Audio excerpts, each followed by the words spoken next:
Tonight we return to the shadows of history, not to the familiar empires that dominated textbooks, but to the edges where civilizations rose and vanished without explanation.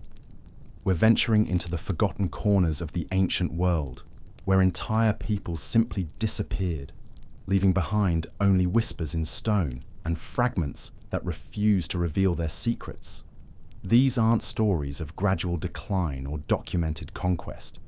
These are mysteries that have puzzled archaeologists for generations. Civilizations that thrived for centuries, then one day were simply gone. No final battles recorded, no mass graves discovered, no clear reason for their sudden disappearance. So settle in, let the outside world fade away, and join us as we explore the haunting silence left behind by three lost civilizations, whose sudden collapses continue to baffle scholars today. Our first story takes us to the windswept plateaus of Turkey, where the remnants of an empire lie scattered across a landscape that once trembled at the sound of their war chariots. Here, in the heart of ancient Anatolia, stood one of the Bronze Age's most formidable powers, a civilization so thoroughly erased that for centuries, scholars debated whether they had ever existed at all. The Hittites ruled an empire that stretched from the Aegean coast to the borders of Mesopotamia. Their capital, Hattusa, was a marvel of Bronze Age engineering, with massive walls, intricate temples, and a royal archive containing thousands of cuneiform tablets. These tablets revealed a sophisticated society with complex laws, detailed treaties, and diplomatic correspondence with Egypt, Assyria, and Babylon. For over 4 centuries, from roughly 1600 to 1200 BCE, the Hittites were one of the great powers of the ancient world.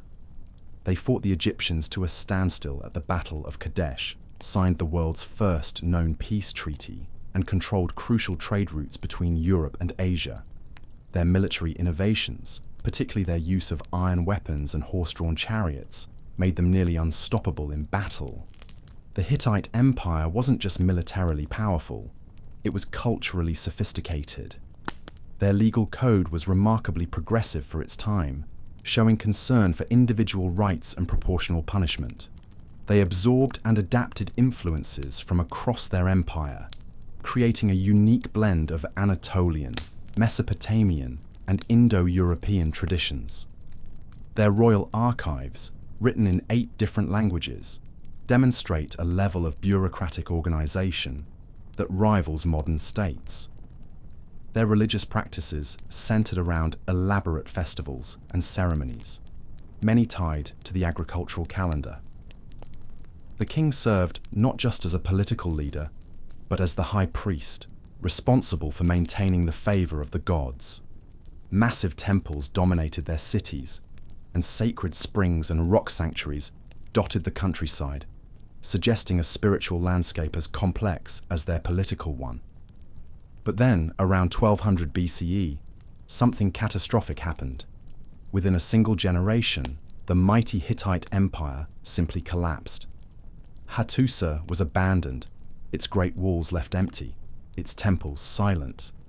The royal archives end abruptly, with no explanation for what was happening. The last tablets speak of normal administrative business, tax collections, religious festivals, routine correspondence, and then nothing. What makes this collapse so mysterious is its completeness. This wasn't a gradual decline over generations, but a sudden total abandonment.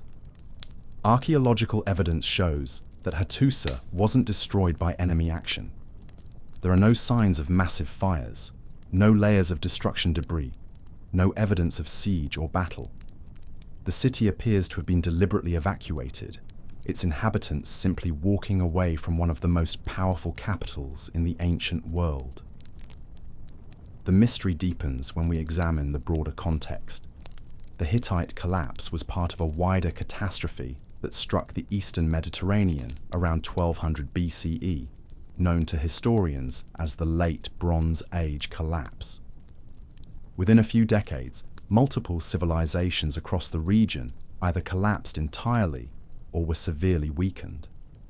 The Mycenaean palaces in Greece were destroyed, Troy was burned, Cyprus was devastated, and even mighty Egypt barely survived attacks by mysterious invaders they called the Sea Peoples.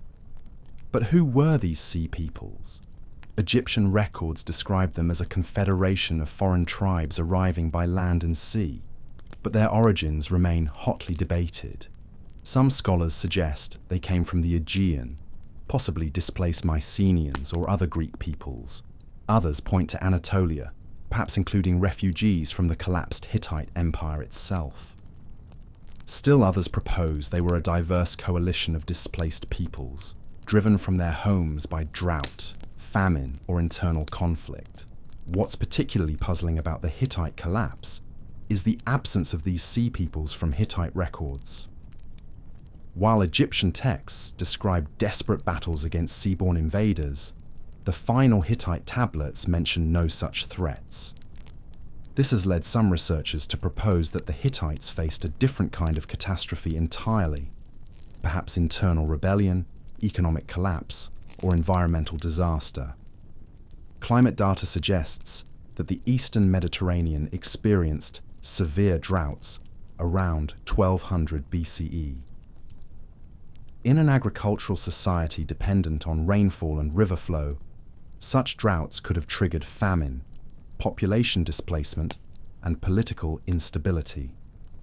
The Hittites, despite their power, may have been particularly vulnerable because their empire was already stretched thin, controlling vast territories with limited administrative resources. Another theory focuses on the Hittites' dependence on iron technology.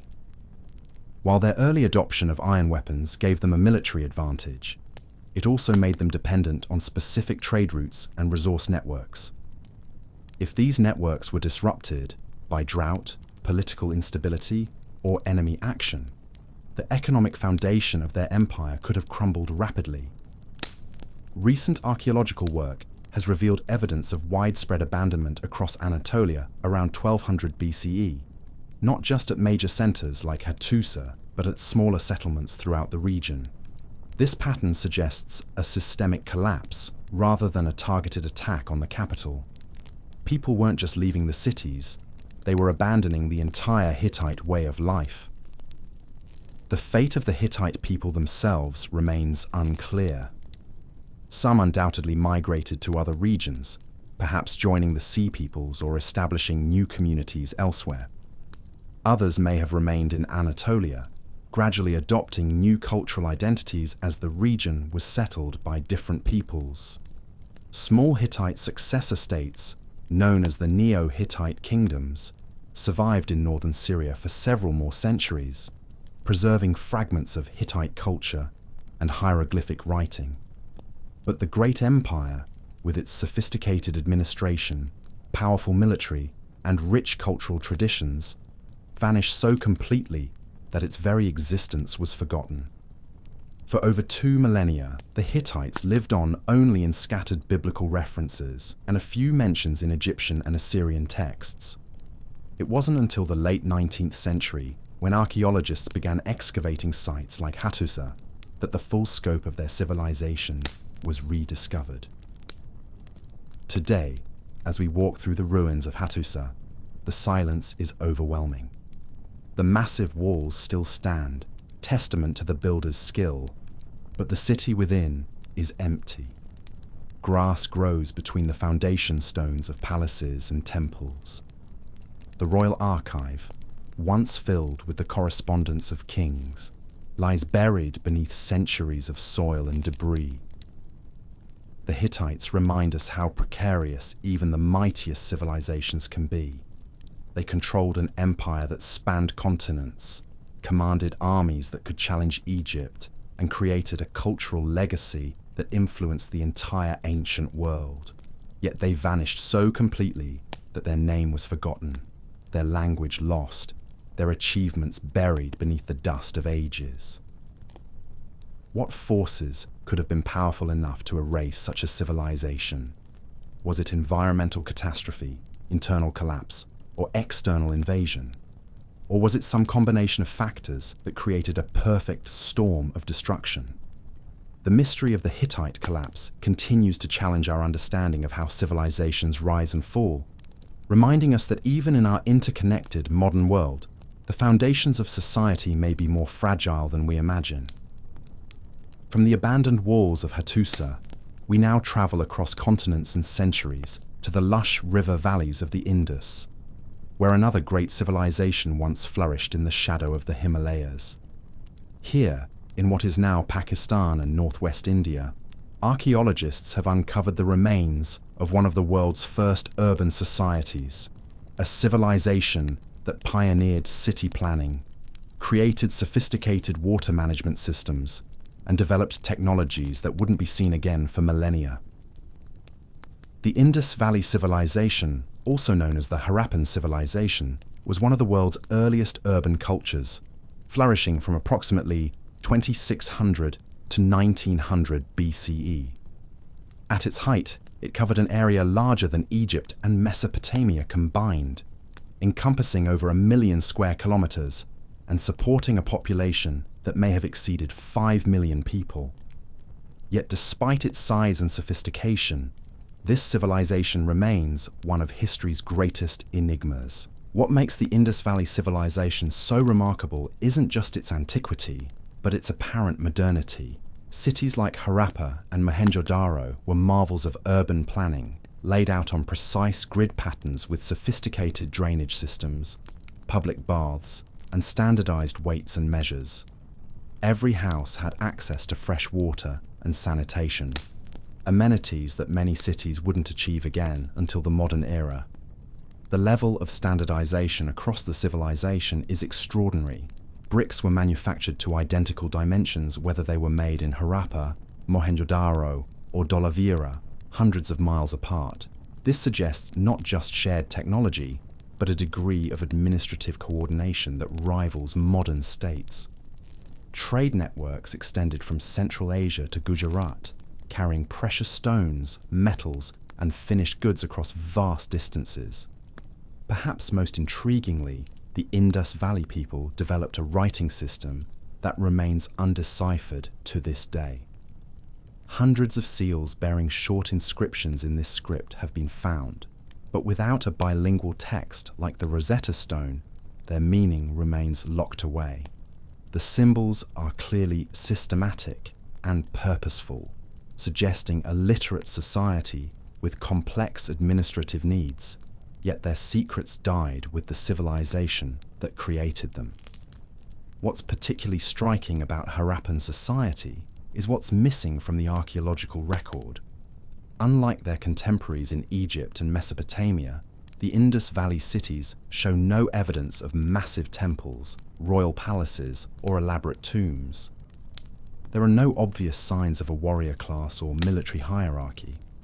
This has led some scholars to suggest that Harappan society was remarkably egalitarian, perhaps governed by merchant councils or religious authorities rather than kings and armies. The craftsmanship of Harappan artisans was exceptional. They created jewelry of extraordinary delicacy, bronze sculptures of surprising realism, and pottery decorated with sophisticated geometric designs. Their seals, carved from steatite, show a mastery of miniature art that wasn't surpassed until much later periods. The famous priest-king sculpture from Mohenjo-daro, with its serene expression and patterned robe, suggests an aesthetic sophistication that rivals any ancient civilization. But perhaps the most impressive achievement of the Harappans was their relationship with water. In a region where seasonal monsoons could bring either life-giving rain or devastating floods, they created water management systems of remarkable sophistication. The Great Bath at Mohenjo-daro, with its precise waterproofing and sophisticated drainage, may have served ritual purposes. Elaborate dock facilities at Lothal demonstrate their mastery of tidal engineering. Throughout their cities, covered drains and sewage systems maintained public health on a scale not seen again until Roman times. The agricultural foundation of Harappan civilization was equally impressive.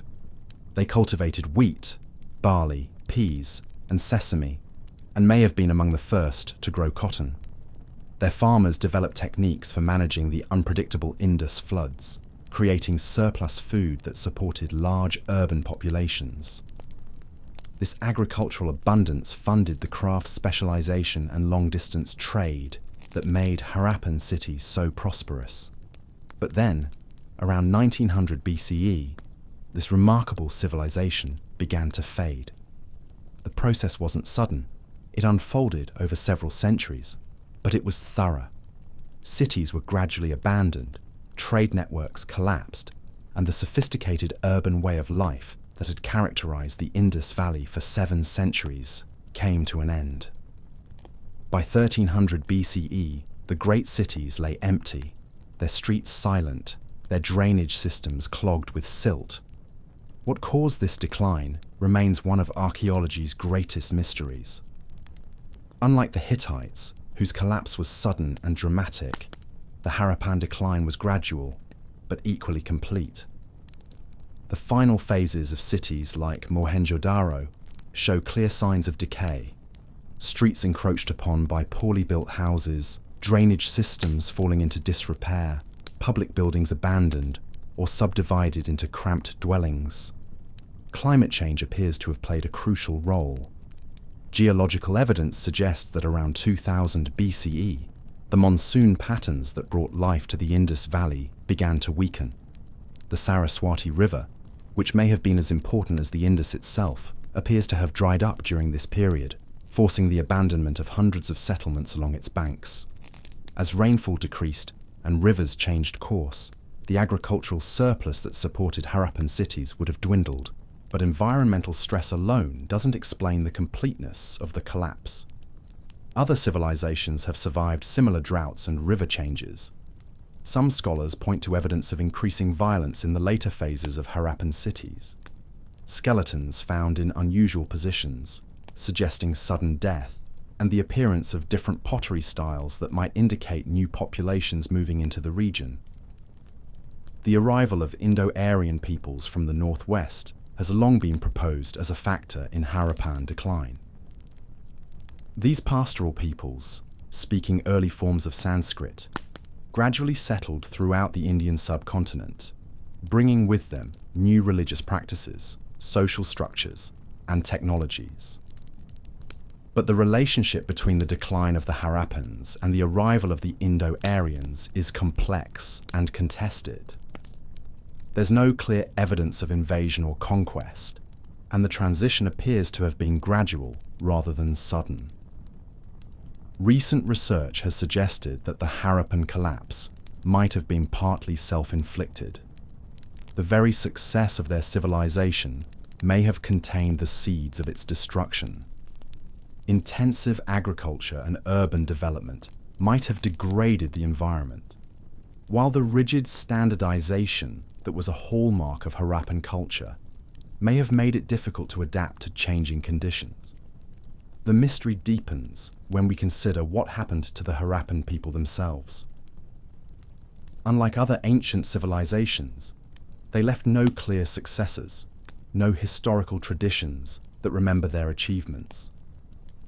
The Vedic literature of later India makes no reference to great cities or urban civilizations.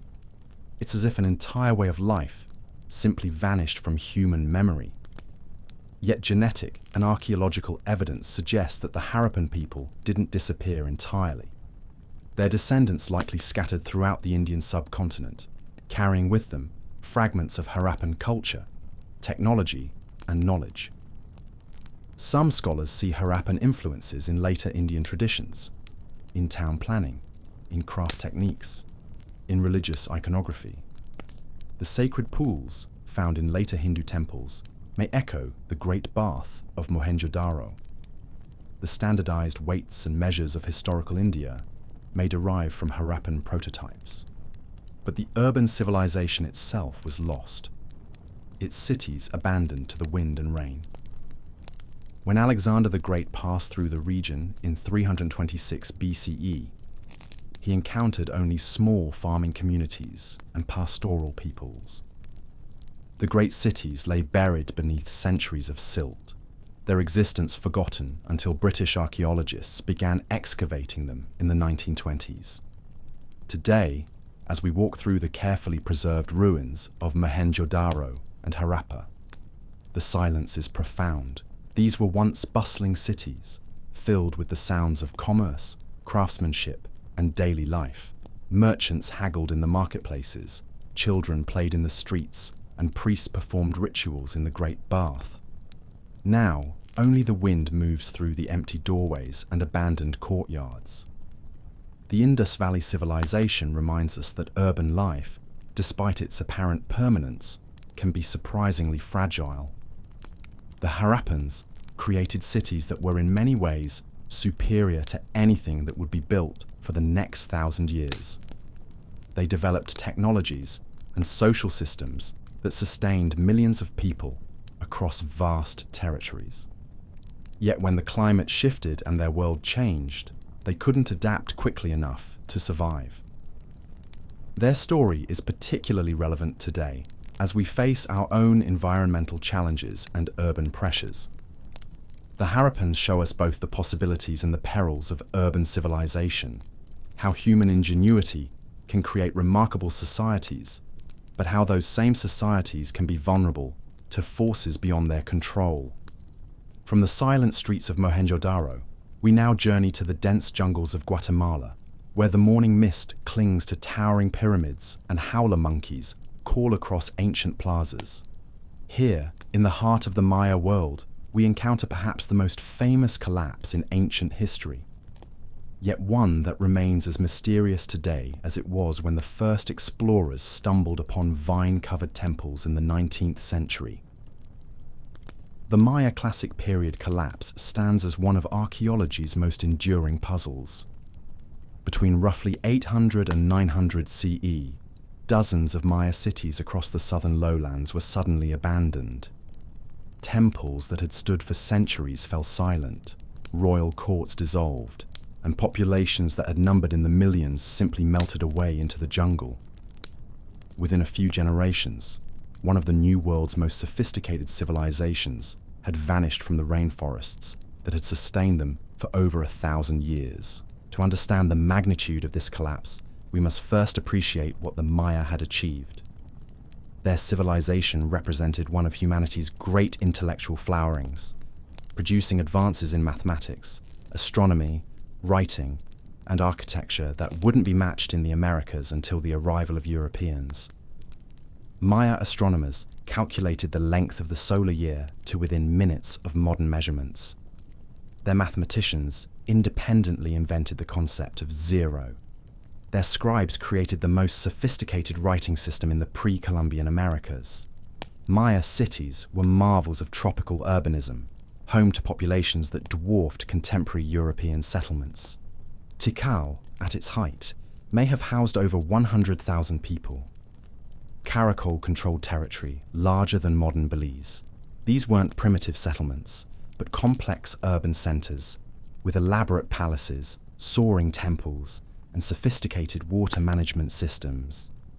Raised roads called Sakbiob connected cities across hundreds of miles of dense jungle, creating a network of trade and communication that linked the entire Maya world. The social complexity of Maya civilization was equally impressive. Their society was hierarchically organized, with divine kings at the apex, supported by nobles, priests, warriors, and skilled artisans.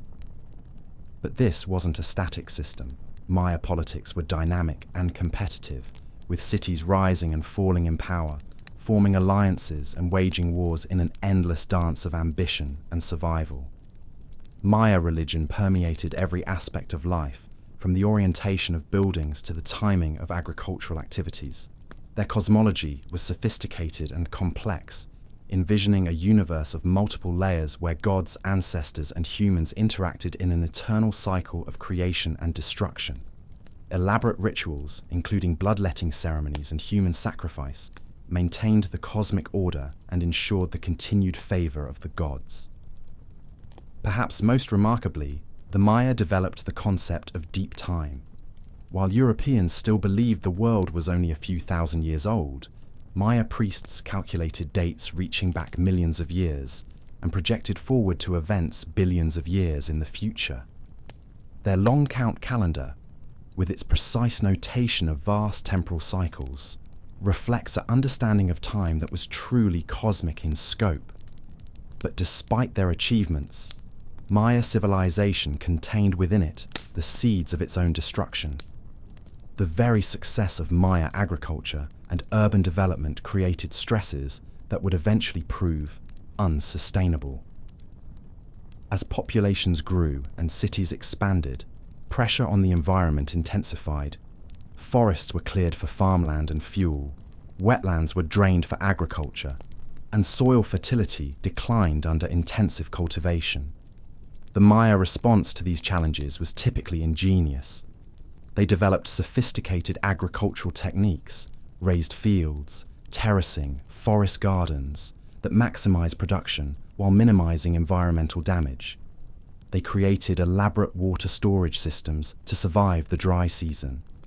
They established trade networks that brought exotic goods from across Mesoamerica. For centuries, these adaptations allowed Maya civilization to flourish despite environmental constraints. But by the 8th century CE, the system was showing signs of strain. Inscriptions from this period reveal increasing warfare between Maya cities, as rulers competed for diminishing resources and agricultural land. Population pressure led to the occupation of increasingly marginal lands, while soil exhaustion reduced crop yields in traditional farming areas. The elaborate water management systems that had sustained Maya cities required constant maintenance, and as political authority weakened, these vital infrastructure projects were neglected. Climate change appears to have delivered the final blow. Paleoclimatic data reveals that the terminal classic period was marked by severe droughts, the worst in over a millennium. Lake sediment cores show dramatic drops in water levels, while cave formations record the absence of seasonal rains that Maya agriculture depended upon. For a civilization that had developed in one of the world's most water-rich environments, these droughts were catastrophic. The collapse, when it came, was swift and devastating. City after city was abandoned as populations fled in search of water and food. Royal dynasties that had ruled for centuries simply vanished, their final monuments left unfinished, their palaces empty. The last dated inscription at most Maya sites clusters around 900 CE, after which the historical record falls silent. But what makes the Maya collapse so mysterious isn't just its speed, but its selectivity. While the southern lowland cities were abandoned, Maya civilization continued to flourish in the northern Yucatan and the western highlands. Cities like Chichen Itza and Mayapan became new centers of Maya culture, while highland communities in Guatemala maintained their traditions with minimal disruption. This pattern suggests that the collapse wasn't caused by external invasion or pandemic disease, but by factors specific to the southern lowlands. Recent research has revealed the complexity of the collapse process. Rather than a single catastrophic event, it appears to have been a cascade of interconnected failures. Drought reduced agricultural productivity, leading to malnutrition and population decline. Weakened cities became vulnerable to warfare and political instability. Trade networks collapsed as cities fell, disrupting the flow of essential goods. Religious authority eroded as priests failed to bring the rains, undermining the ideological foundations of Maya kingship. The archaeological evidence paints a picture of increasing desperation in the final years. At some sites, there's evidence of deforestation so complete that even furniture and roof beams were burned for fuel. Exotic trade goods disappear from the archaeological record, suggesting the breakdown of long-distance exchange networks. Construction projects were abandoned midway, leaving pyramids half-finished and palaces incomplete.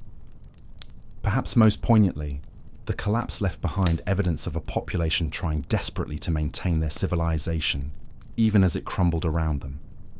At Dos Pilas, archaeologists found that in the city's final years, inhabitants had torn down temples and palaces to build defensive walls, using the very symbols of their civilization's achievements as protection against its collapse. The human cost of the collapse was enormous.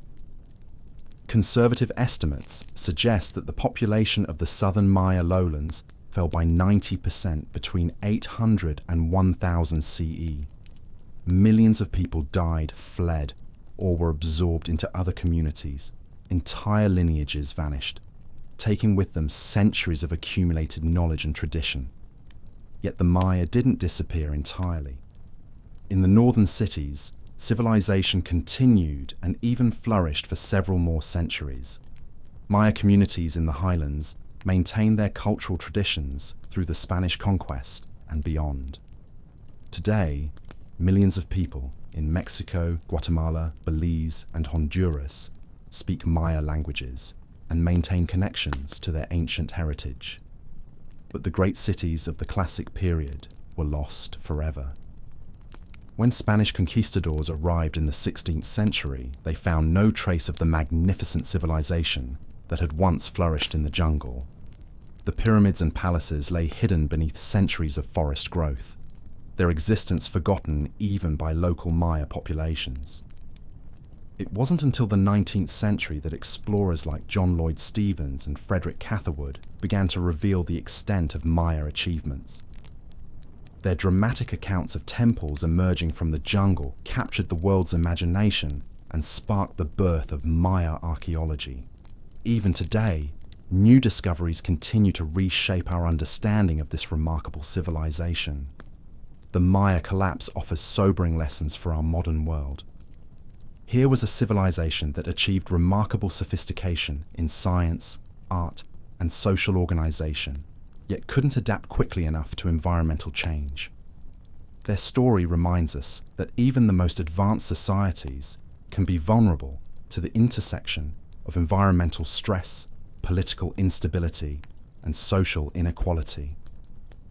As we face our own environmental challenges, climate change, deforestation, water scarcity, the Maya experience becomes increasingly relevant.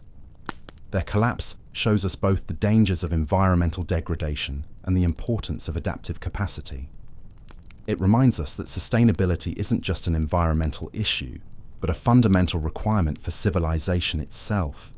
Standing today in the ruins of Tikal or Palenque, listening to the calls of howler monkeys echoing across ancient plazas, we can still feel the presence of the Maya, who once called these places home.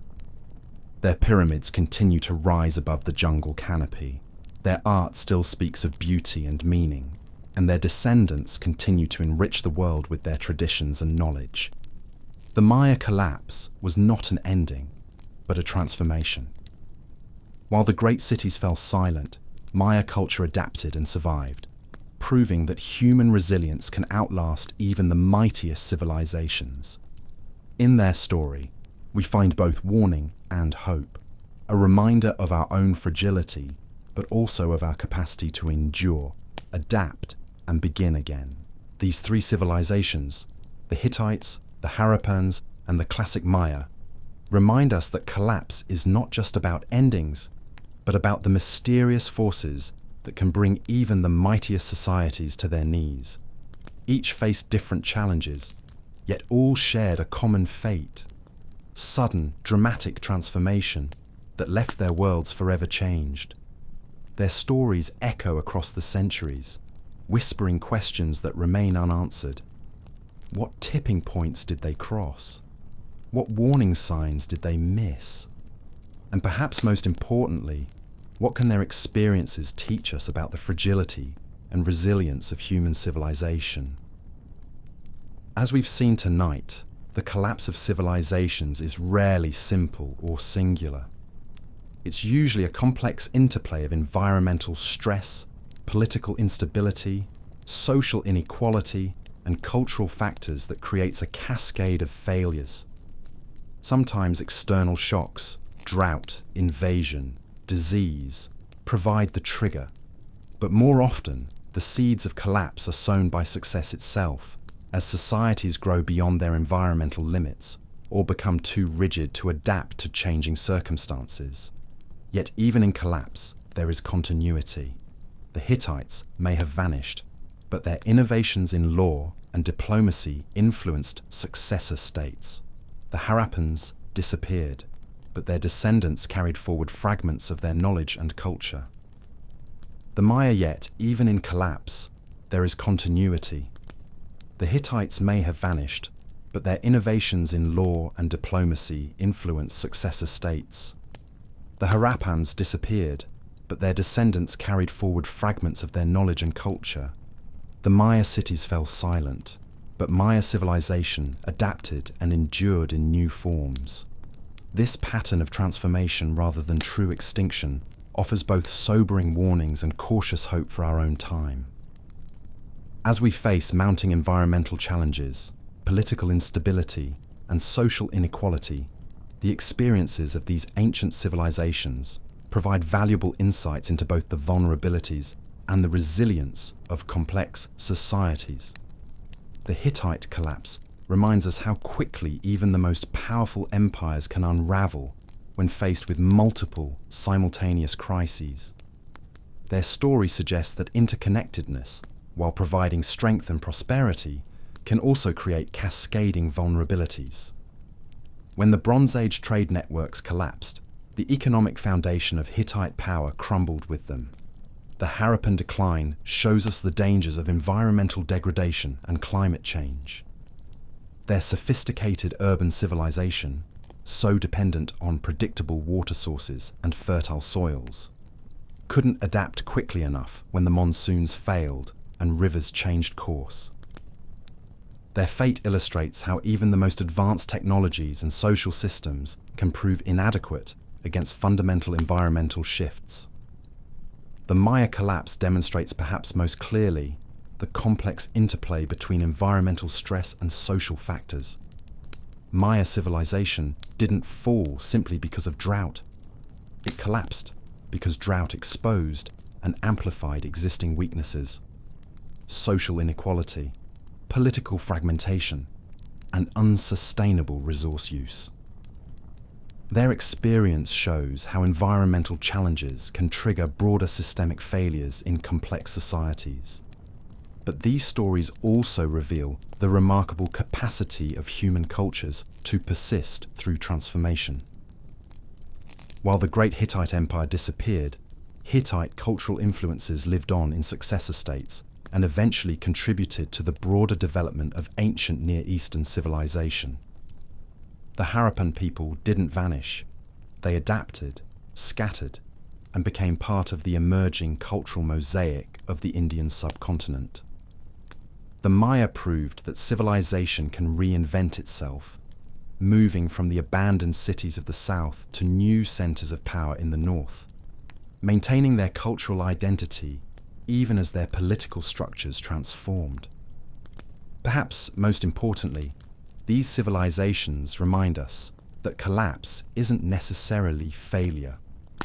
Sometimes it's adaptation, a way for societies to shed unsustainable practices and find new equilibrium with their environment.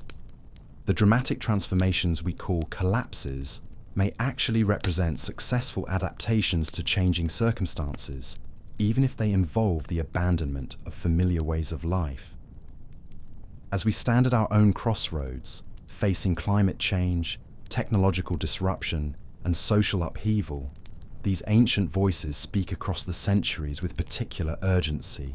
They remind us that no civilization, however advanced or powerful, is immune to fundamental change.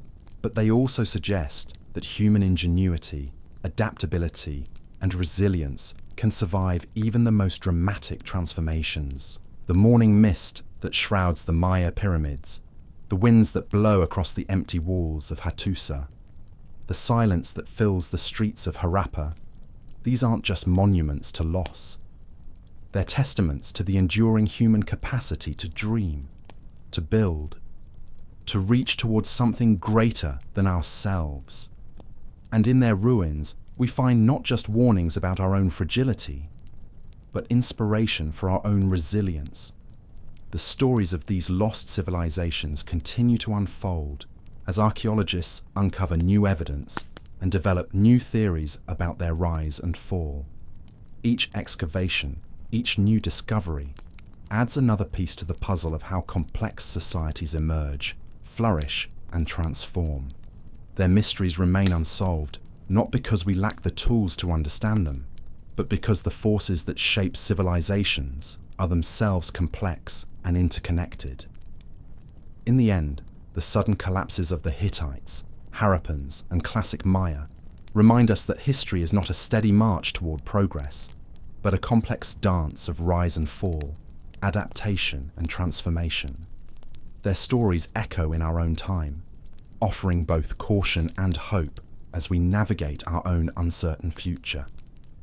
As we close this journey through the shadows of collapsed civilizations, we're left with questions that have no easy answers. How do we build societies that are both prosperous and sustainable? How do we create institutions that are strong enough to weather crisis, yet flexible enough to adapt to change? How do we learn from the past without being paralyzed by its warnings? These ancient voices, speaking to us from across millennia of silence, suggest that the answers lie not in any single strategy or solution, but in the fundamental human capacity to learn, adapt, and begin again. In their ruins, we find not just the record of what was lost, but the blueprint for what might yet be built. And in their silence, the collapse of ancient civilizations is one of history's most haunting puzzles. Today we'll explore three remarkable societies that once thrived across the globe, only to vanish in ways that continue to baffle scholars. From the mighty Hittite Empire to the sophisticated Indus Valley civilization and the brilliant Maya, these cultures left behind magnificent achievements, yet their endings remain shrouded in mystery. The Hittite Empire, vanishing from the crossroads of power. In the highlands of ancient Anatolia, where modern Turkey now stands, rose one of the most powerful empires of the Bronze Age.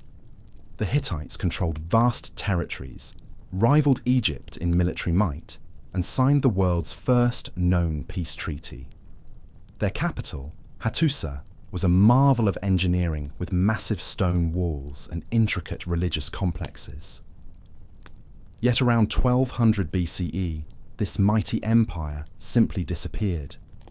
The collapse was swift and devastating. Cities were abandoned, the cuneiform script fell silent, and within generations, the very memory of the Hittites had faded from history. For centuries, they existed only as mysterious references in biblical texts and Egyptian records. What caused this dramatic fall? The Hittite collapse coincided with the broader Late Bronze Age collapse that devastated the Eastern Mediterranean. Climate change may have triggered widespread drought and famine. The mysterious sea peoples mentioned in Egyptian records could have launched devastating raids. Internal rebellions, disrupted trade networks, and invasions from northern tribes all likely played roles. But perhaps most intriguingly, the Hittites may have been victims of their own success. Their empire was a complex web of vassal states, trade agreements, and diplomatic alliances. When environmental stress and external pressures mounted, this intricate system proved too fragile to adapt. Like a house of cards, once one element failed, the entire structure collapsed. The Indus Valley civilization, the Silent Cities. Far to the east, along the fertile banks of the Indus River, flourished one of humanity's earliest urban civilizations. Between 2600 and 1900 BCE, the Harappan people built some of the world's most advanced cities. Harappa and Mohenjo-daro featured sophisticated urban planning with grid-patterned streets, advanced drainage systems, and standardized weights and measures. What makes the Indus Valley civilization particularly mysterious is not just how it ended, but how quietly it lived. Unlike their contemporaries in Egypt and Mesopotamia, the Harappans left behind no temples, palaces, or obvious signs of rulers. Their undeciphered script offers tantalizing glimpses of their thoughts, but their voice remains silent. Around 1900 BCE, this remarkable civilization began to fade.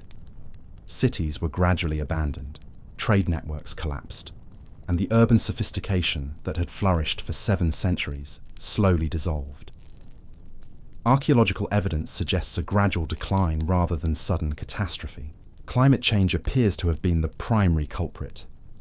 The monsoon patterns shifted, reducing rainfall across the region.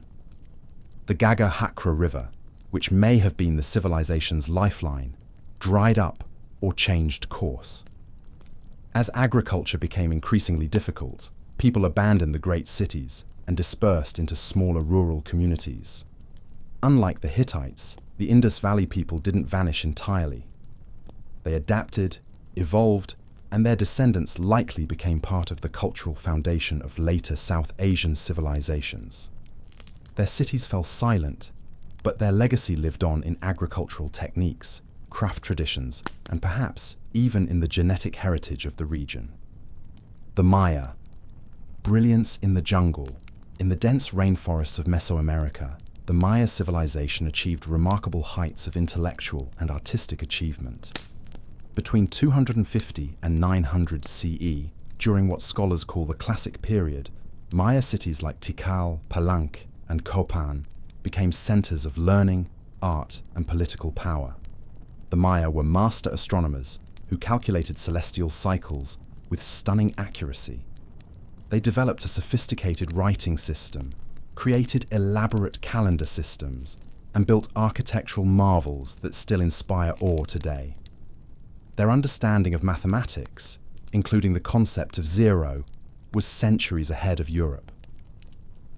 Yet around 800–900 CE, the southern Maya lowlands experienced a dramatic collapse. Within a century, once thriving cities were abandoned to the jungle. Population levels plummeted by up to 90% in some regions. The sophisticated court culture, with its elaborate ceremonies and monumental construction projects, came to an abrupt end. The Maya collapse was likely caused by a perfect storm of environmental and social factors. Prolonged drought between 800–1000 CE stressed agricultural systems that were already stretched to their limits. Overpopulation had led to deforestation and soil erosion, making communities vulnerable to climate fluctuations. Warfare between city-states intensified as resources became scarce. The complex political system, dependent on the divine authority of rulers, may have lost legitimacy when leaders could no longer ensure prosperity. Unlike the previous 2 civilizations, however, the Maya collapse was partial. Northern cities like Chichen Itza continued to thrive, and Maya communities persisted throughout the region. Lessons from the vanished. These 3 civilizations, separated by thousands of miles and centuries, share striking parallels in their decline. Environmental stress, whether from climate change, natural disasters, or resource depletion, played a crucial role in each collapse.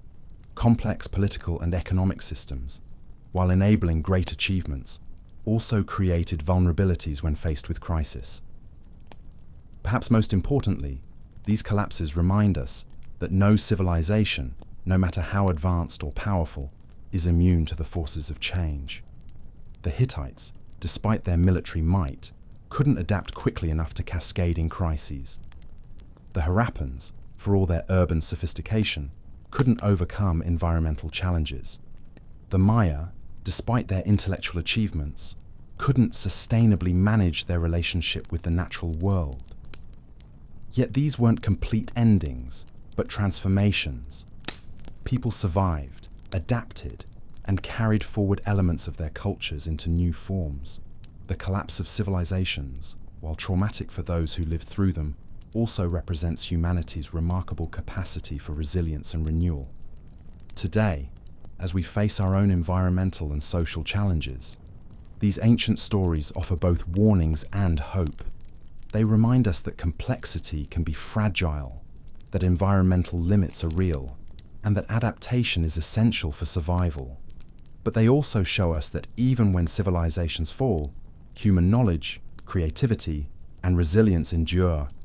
The ancient world holds countless mysteries, but perhaps none more profound than the sudden vanishing of entire civilizations at the height of their power. Tonight, we explore three such enigmas: societies that reached extraordinary heights of achievement, only to disappear without clear explanation, leaving behind ruins that still puzzle archaeologists today. The Hittite Empire once commanded respect across the ancient Near East, ruling vast territories from their capital at Hattusa in what is now Turkey. For centuries, they stood as equals to Egypt and Babylon, forging the world's first known peace treaty after the famous Battle of Kadesh. Their cuneiform archives reveal a sophisticated society with advanced metallurgy, complex legal systems, and diplomatic networks stretching across continents. Yet around 1200 BCE, this mighty empire simply vanished. Their cities were abandoned, their records ceased, and their very existence was forgotten until archaeologists rediscovered them in the early 20th century. Walking through the ruins of Hattusa today, you can still see the massive stone foundations of what was once a thriving capital. The Lion Gate still stands guard over empty courtyards, while fragments of royal inscriptions hint at the grandeur that once filled these spaces.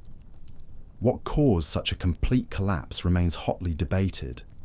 The period coincides with the broader Bronze Age collapse that affected multiple civilizations across the Eastern Mediterranean. Climate change may have triggered widespread droughts. The mysterious sea peoples, mentioned in Egyptian records, might have disrupted crucial trade networks. Internal rebellions could have weakened the empire from within. Or perhaps a combination of all these factors created a perfect storm that even the mighty Hittites couldn't weather.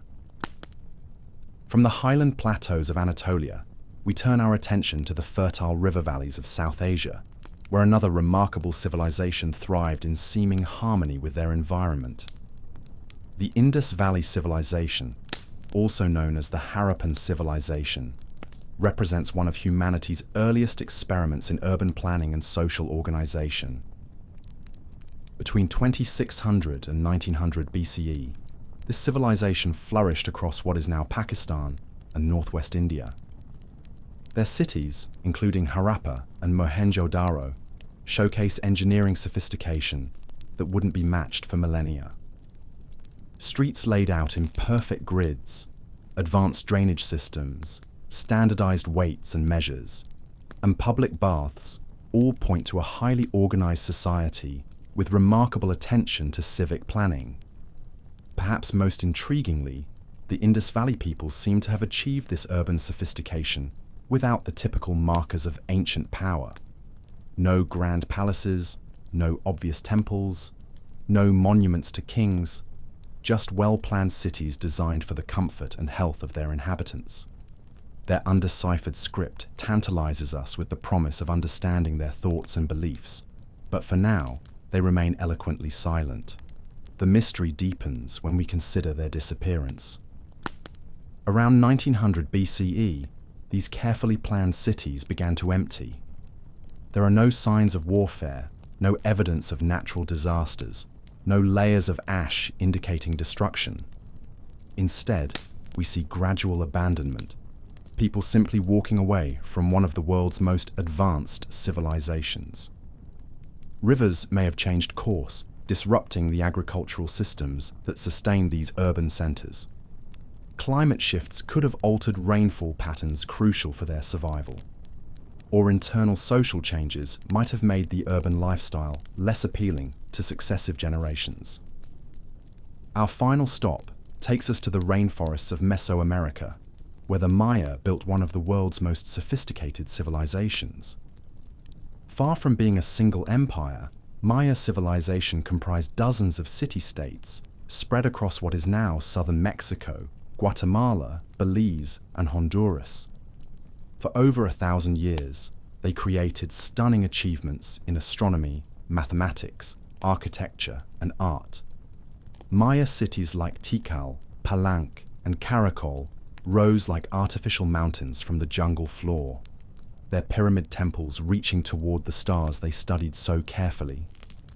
They developed the concept of zero independently, created the most accurate calendar of the ancient world, and left behind thousands of inscriptions that we can now read, giving us intimate glimpses into their political dramas, religious beliefs, and daily lives. Yet during the 9th century CE, something went catastrophically wrong. City after city in the Maya heartland was abandoned. Construction ceased, inscriptions stopped, and the jungle began its patient work of reclamation.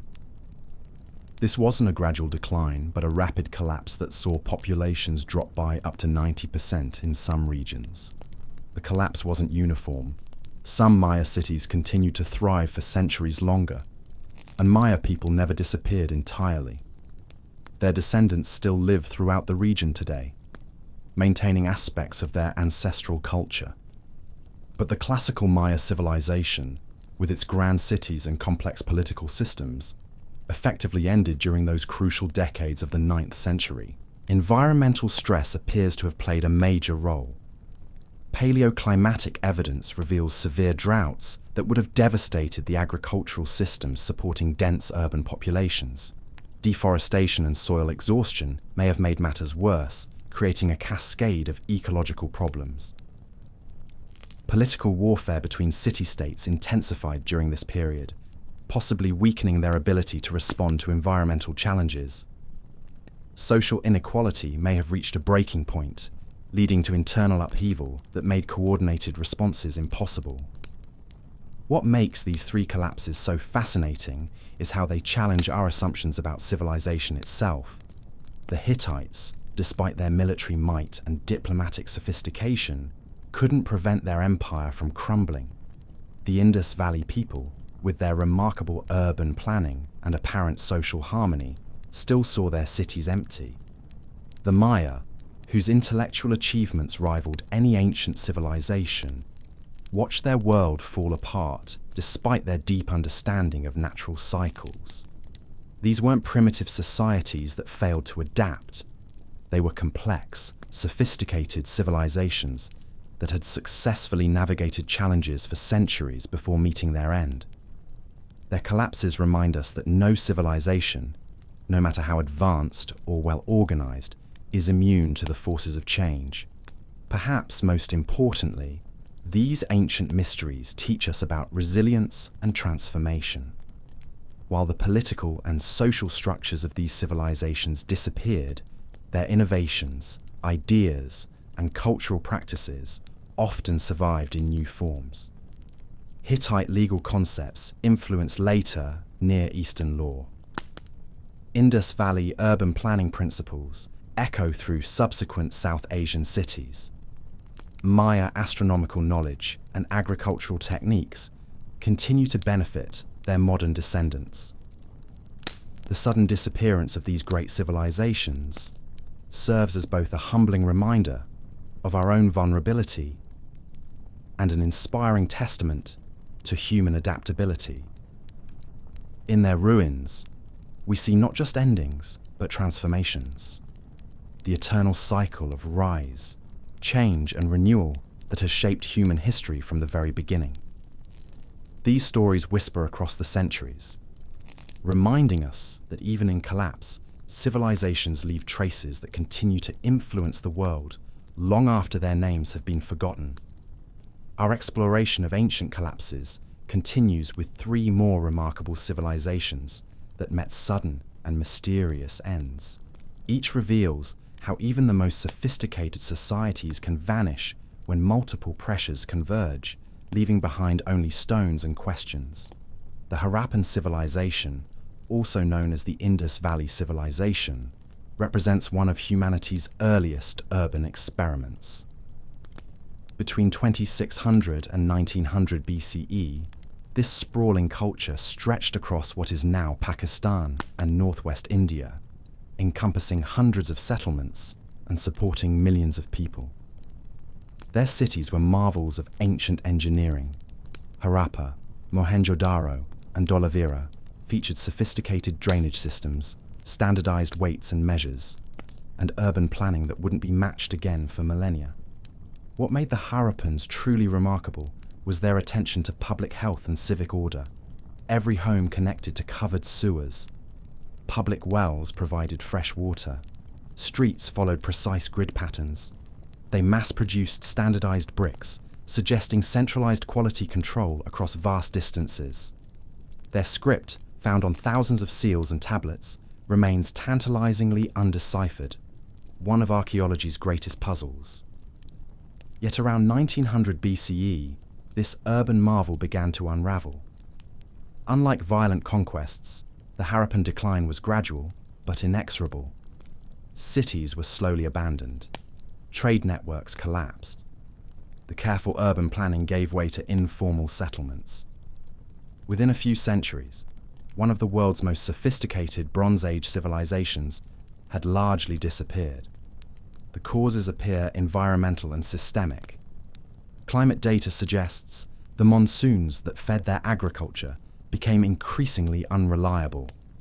The Saraswati River, which may have been their lifeline, changed course or dried up entirely. Without reliable water and harvests, the complex urban system that had flourished for 8 centuries could no longer sustain itself. People didn't vanish. They adapted, moving to smaller settlements and simpler ways of life.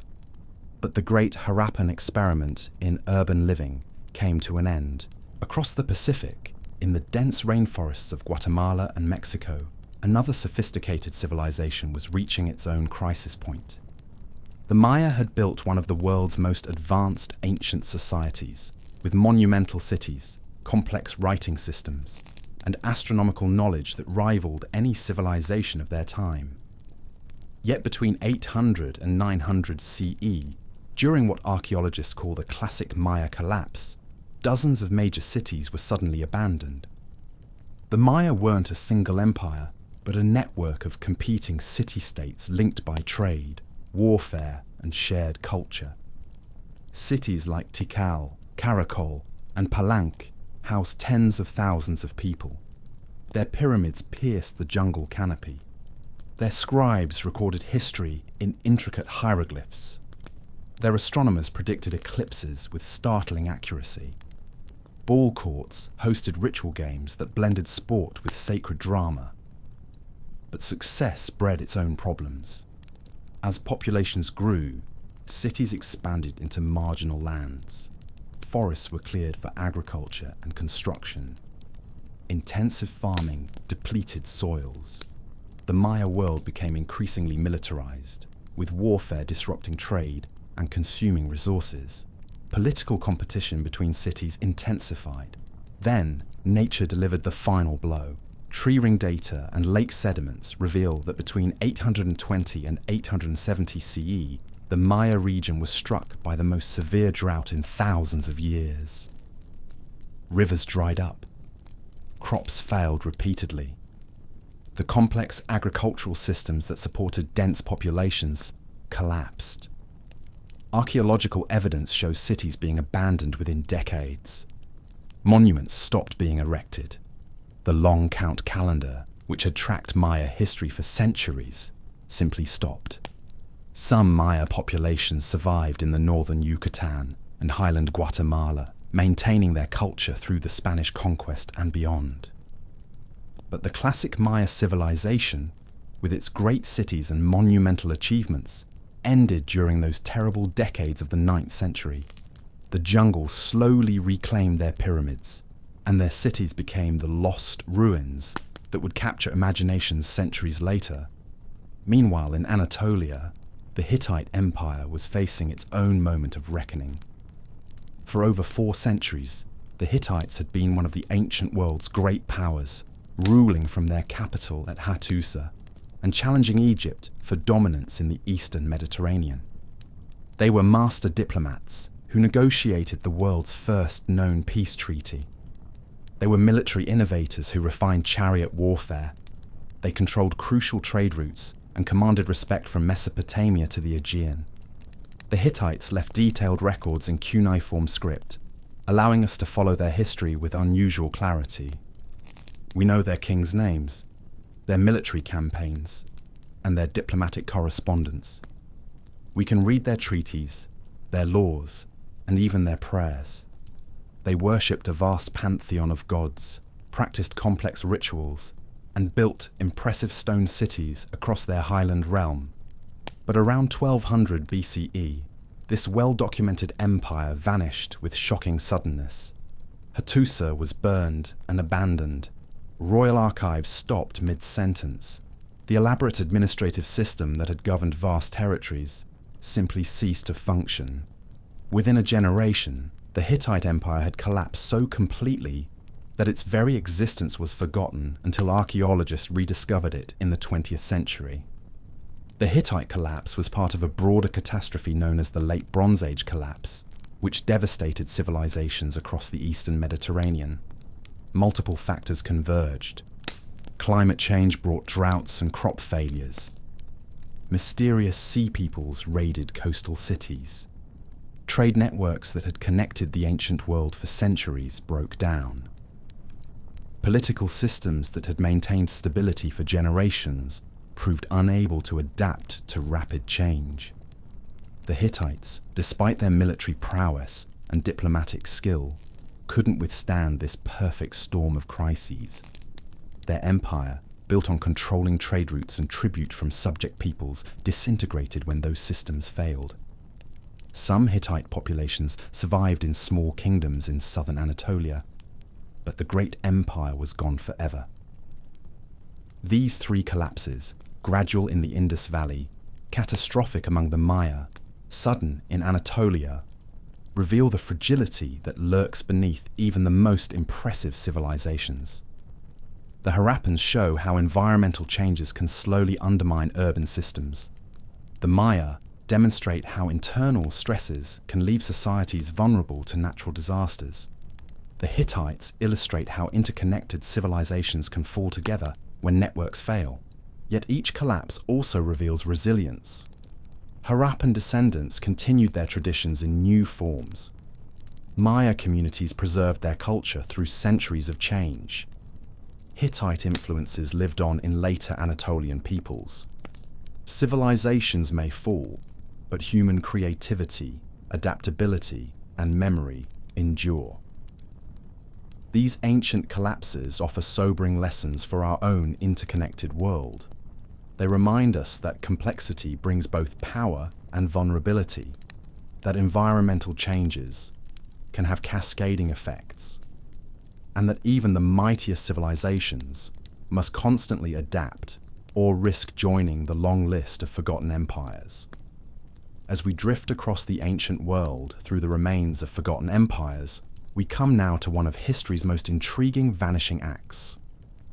Deep in the heart of what is now Turkey, in the rolling hills of central Anatolia, lie the ruins of a once mighty power that challenged Egypt and Babylon, yet disappeared so completely from memory that for thousands of years their very existence was questioned. This is the story of the Hittite Empire, a civilization that rose from the windswept plateaus of ancient Anatolia to become one of the great powers of the Bronze Age, only to vanish into legend and myth. Their tale is not one of gradual decline or peaceful transformation, but of sudden, catastrophic collapse that left archaeologists and historians puzzling over the pieces for centuries. The Hittites first emerged around 1650 BCE in the harsh but strategically vital region of central Anatolia. Here, where trade routes converged between Europe and Asia, between the Black Sea and the Mediterranean, they built their capital city of Hattusa. Rising from a natural plateau surrounded by steep valleys and rocky outcrops, Hattusa was a fortress city designed for both ceremony and defense. Its massive walls, constructed from enormous limestone blocks, stretched for over 6 kilometers around the city's perimeter, punctuated by gates adorned with carved lions and sphinxes that still guard empty passages today. But the Hittites were far more than skilled builders. They were diplomats, warriors, and innovators who helped shape the political landscape of the ancient Near East. Their archives, discovered in the early 20th century, revealed thousands of cuneiform tablets containing treaties, royal correspondence, religious texts, and administrative records. These documents showed a sophisticated empire that maintained diplomatic relations stretching from Egypt to Mesopotamia, from the Aegean to the Iranian plateau. Perhaps most remarkably, the Hittites were responsible for what may be history's first written peace treaty. After the famous Battle of Kadesh around 1274 BCE, where Hittite forces clashed with the armies of Pharaoh Rameses II, both sides agreed to end their conflict through negotiation rather than continued warfare. The resulting treaty, carved in stone and preserved on clay tablets, established principles of mutual defense and diplomatic immunity that wouldn't look out of place in a modern international agreement. The Hittites were also master metallurgists, among the first to perfect the art of ironworking. Their weapons and tools, forged from this revolutionary new material, gave them significant advantages over bronze-equipped enemies. They developed sophisticated techniques for smelting, casting, and working iron that remained closely guarded state secrets. Archaeological evidence suggests they may have been the first civilization to transition from the Bronze Age to the Iron Age, a technological leap that transformed warfare, agriculture, and daily life across the ancient world. Their society was complex and hierarchical, ruled by a great king who claimed divine authority, but governed through an elaborate system of provincial administrators, military commanders, and religious officials. Unlike some ancient empires, the Hittites showed remarkable tolerance for local customs and beliefs in their conquered territories. Rather than imposing their culture wholesale, they often incorporated local deities into their pantheon and allowed subject peoples to maintain their traditional practices as long as they remained loyal to Hattusa. Their pantheon was vast and syncretic, incorporating deities from across Anatolia and beyond. The rock sanctuary of Yazilikaya, carved into limestone cliffs near Hattusa, preserves one of the most striking examples of Hittite religious art. Here, processions of gods and goddesses march across the stone walls in eternal celebration, their carved figures still sharp against the weathered rock after more than 3 millennia. Yet for all their power and sophistication, the Hittites faced growing pressures as the 2nd millennium BCE drew to a close. Climate change brought drought and crop failures. Political instability weakened central authority. New peoples, collectively known as the Sea Peoples, began appearing across the eastern Mediterranean, disrupting trade routes and destabilizing entire regions. Internal succession disputes further weakened the empire's ability to respond to external threats. The end, when it came, was swift and devastating. Around 1180 BCE, within the span of perhaps a single generation, the entire Hittite empire collapsed. Hattusa was abandoned, its great palaces and temples left to crumble. The cuneiform archives fell silent. The trade networks that had connected Anatolia to the wider world dissolved.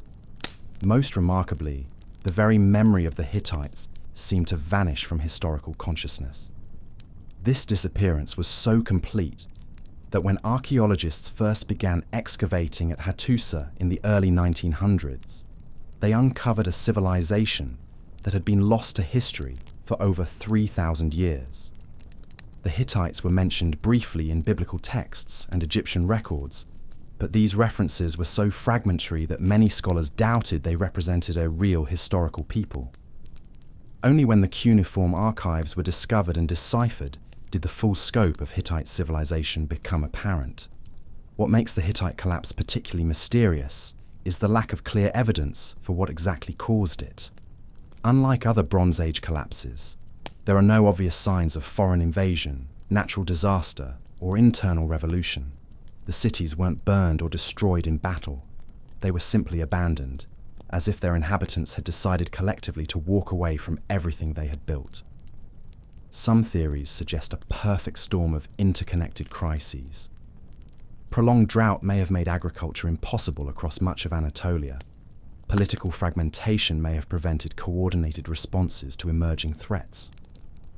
The collapse of other Bronze Age powers may have disrupted the trade networks that the Hittite economy depended upon.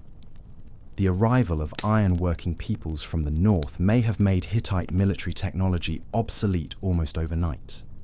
But perhaps the most intriguing possibility is that the Hittites didn't truly disappear at all. Recent archaeological work has suggested that rather than vanishing completely, Hittite culture may have fragmented and evolved into the various Neo-Hittite kingdoms that emerged across Syria and southern Anatolia in the centuries following the empire's collapse. These smaller states preserved elements of Hittite art, religion, and political organization, even as they adapted to new circumstances and influences. The Hittite language itself survived in modified forms for centuries after the empire's fall. Hieroglyphic Luwian, closely related to Hittite, continued to be used for monumental inscriptions across Anatolia and northern Syria well into the first millennium BCE.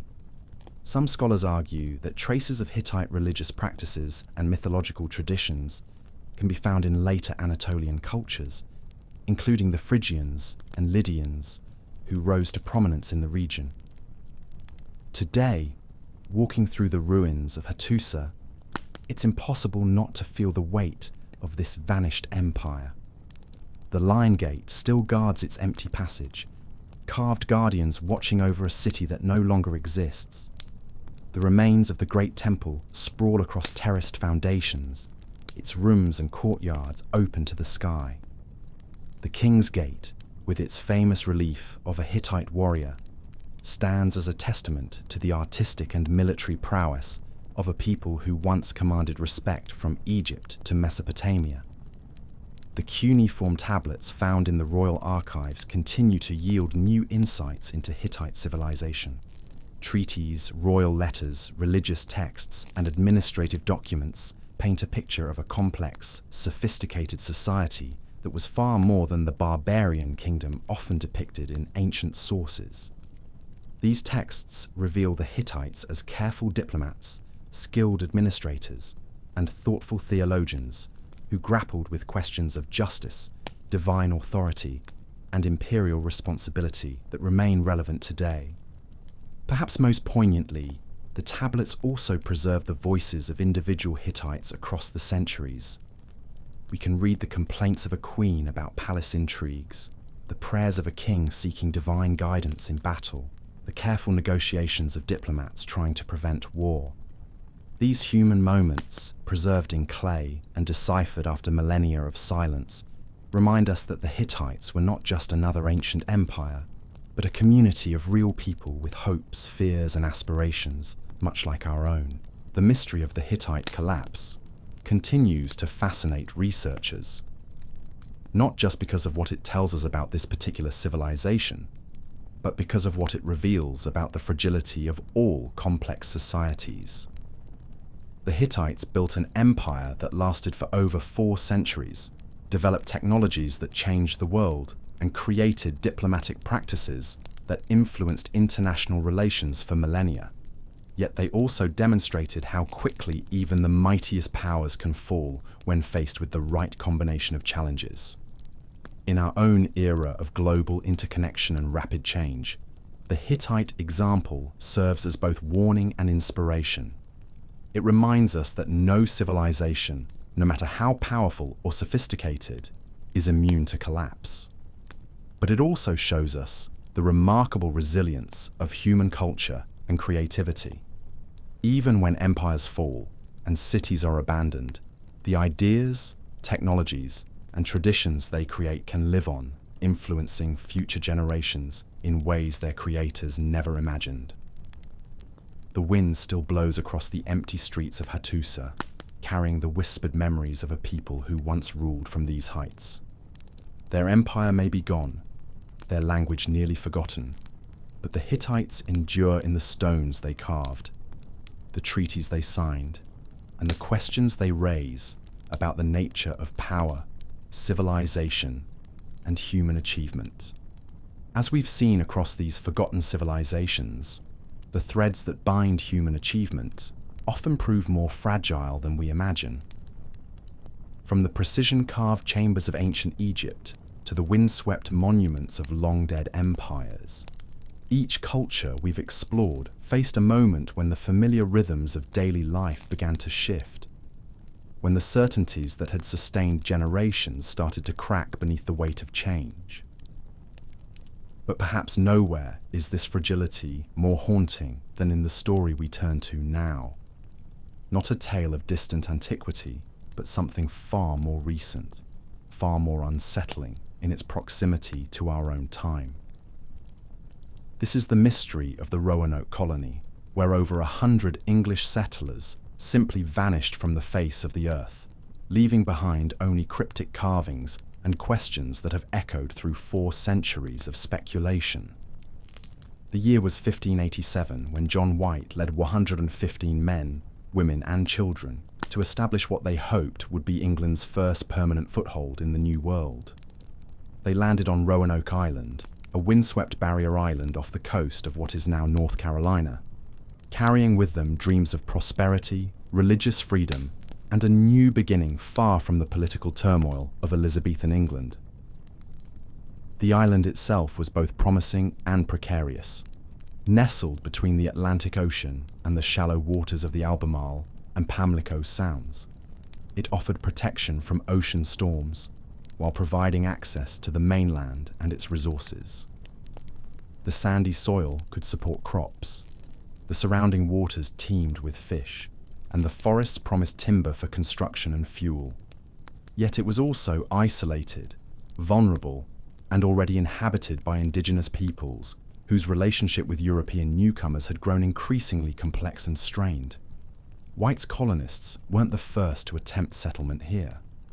3 years earlier, Sir Walter Raleigh had sponsored an earlier expedition that established a military outpost on the island. But tensions with local tribes and supply shortages had forced that group to abandon their efforts. Now White and his followers hoped to succeed where others had failed, to create not just a trading post or military garrison, but a true community where families could put down roots and build lives. Among the colonists was White's own daughter, Eleanor Dare, and her husband, Ananias. Shortly after their arrival, Eleanor gave birth to Virginia Dare, the first English child born in the Americas.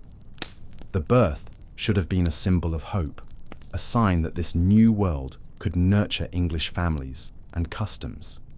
Instead, Virginia's name would become forever linked with one of history's most enduring mysteries. The settlement began with typical colonial challenges. Supplies ran low more quickly than expected. Relations with the nearby Croatoan and Secatan tribes proved delicate, swinging between cautious cooperation and simmering mistrust. The colonists struggled to adapt their English farming techniques to unfamiliar soil and climate. By late summer, it became clear that without additional supplies and reinforcements from England, the colony's survival was far from certain. Reluctantly, John White agreed to sail back to England to secure the resources his people desperately needed. As governor of the colony, he was the logical choice for this crucial mission, though it meant leaving behind his daughter, son-in-law, and newborn granddaughter. Before departing in late August 1587, White made arrangements with the colonists for communicating their status upon his return. If they were forced to relocate due to danger or necessity, they would carve the name of their destination into a prominent tree or post. If they were in distress, they would add a Maltese cross to the message. What should have been a brief supply run turned into a 3-year ordeal. White's ship reached England just as the country was mobilizing to face the Spanish Armada. Every available vessel was pressed into naval service, and no ships could be spared for colonial resupply missions. White watched helplessly as months turned to years, knowing that his family and fellow colonists were stranded in a wilderness thousands of miles away, their fate unknown.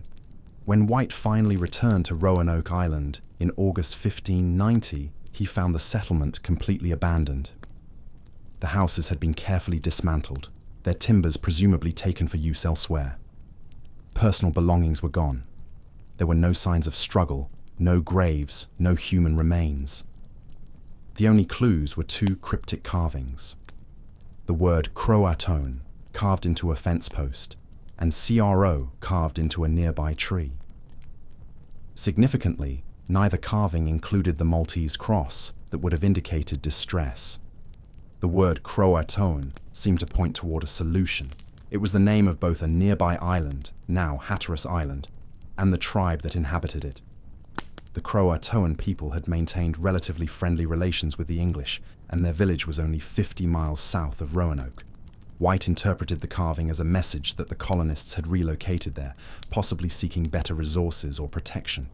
But when White attempted to sail to Croatoan Island to search for the missing settlers, fierce storms and equipment failures forced him to abandon the effort.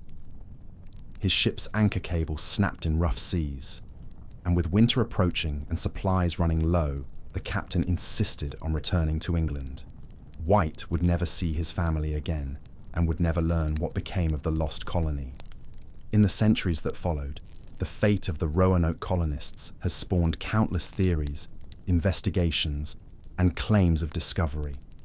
Some historians believe the settlers integrated with local Native American tribes, pointing to later reports of indigenous people with European features or knowledge of English customs. Archaeological excavations have uncovered artifacts that might support this theory, though none provide definitive proof.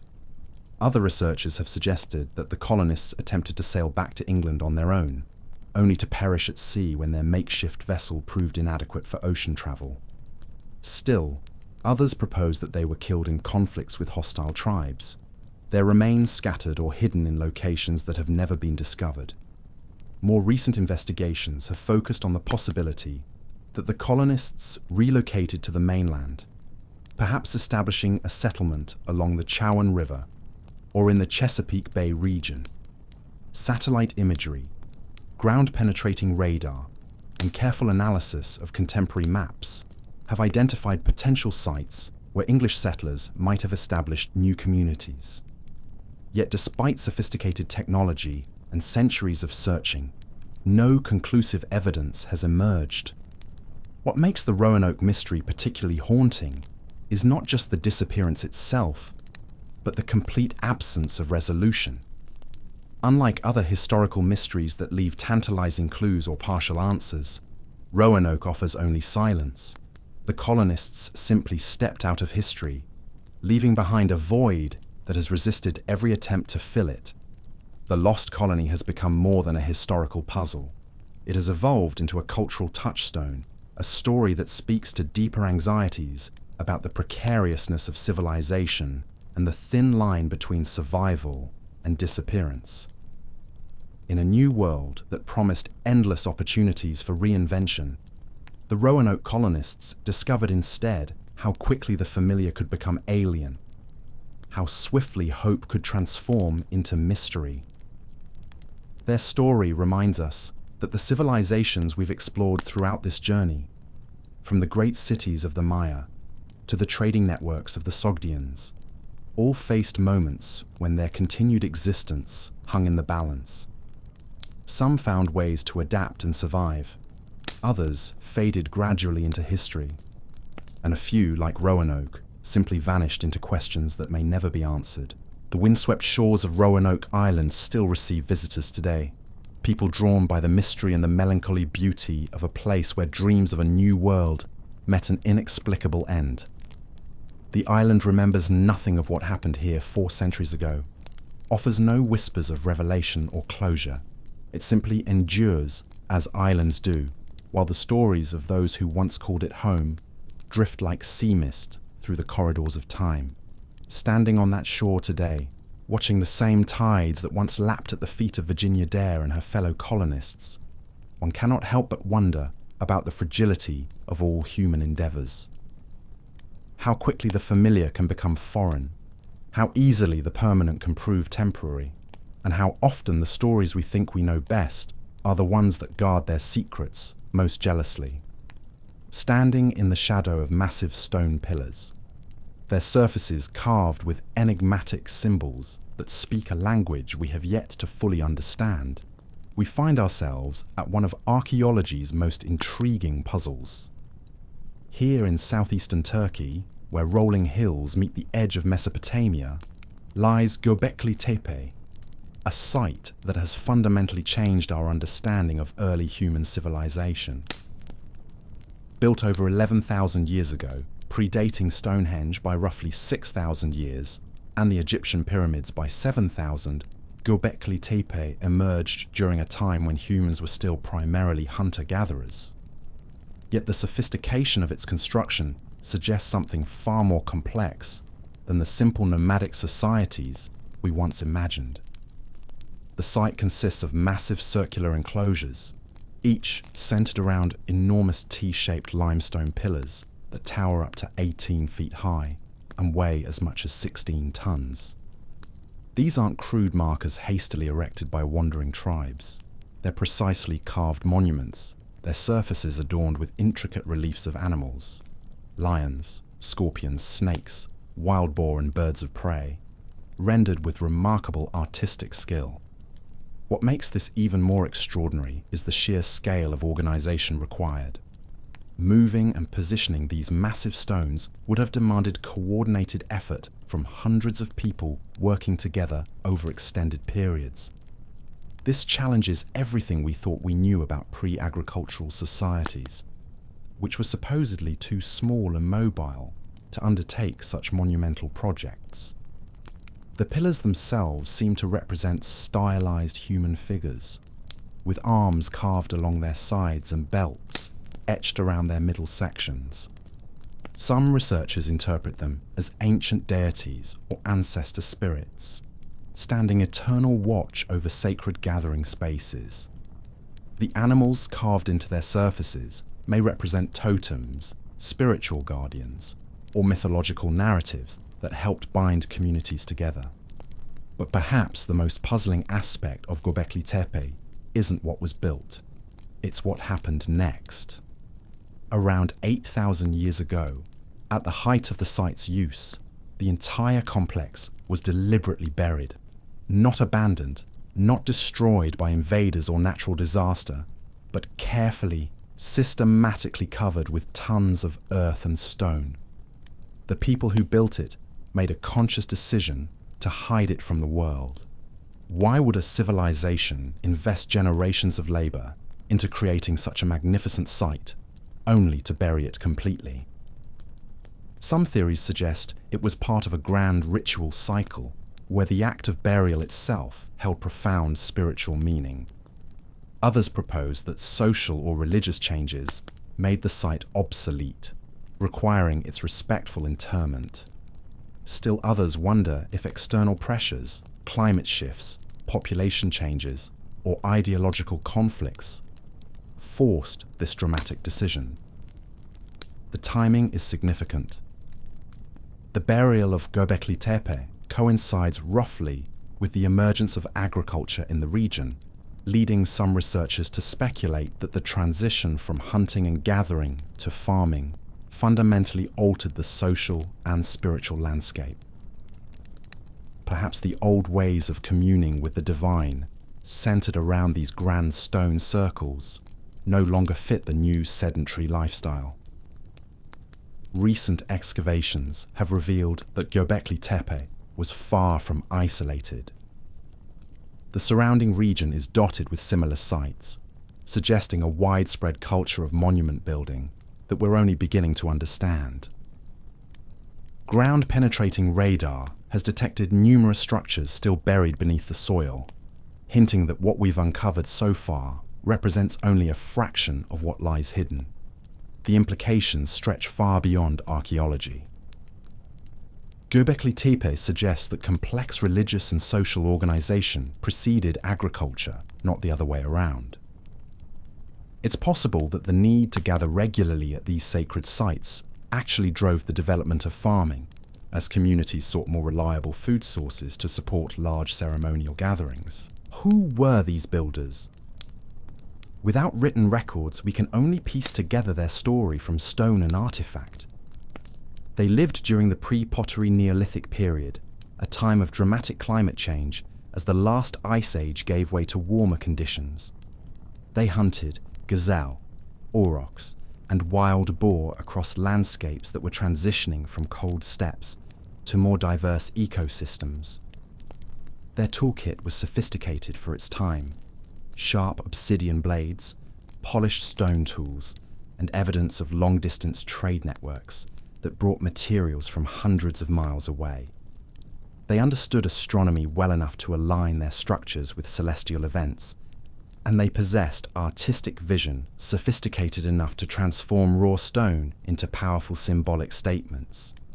The religious or ceremonial nature of Göbekli Tepe seems undeniable, but its specific purpose remains elusive. Was it a temple complex where pilgrims gathered for seasonal festivals? A cosmic calendar marking important astronomical events? A burial ground for honored ancestors? Or something else entirely? A function we haven't yet imagined?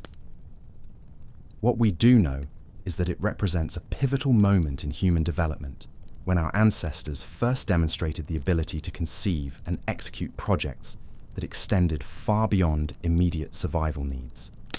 They were driven by something more than hunger or shelter, by vision, belief, and the desire to create something permanent in an uncertain world.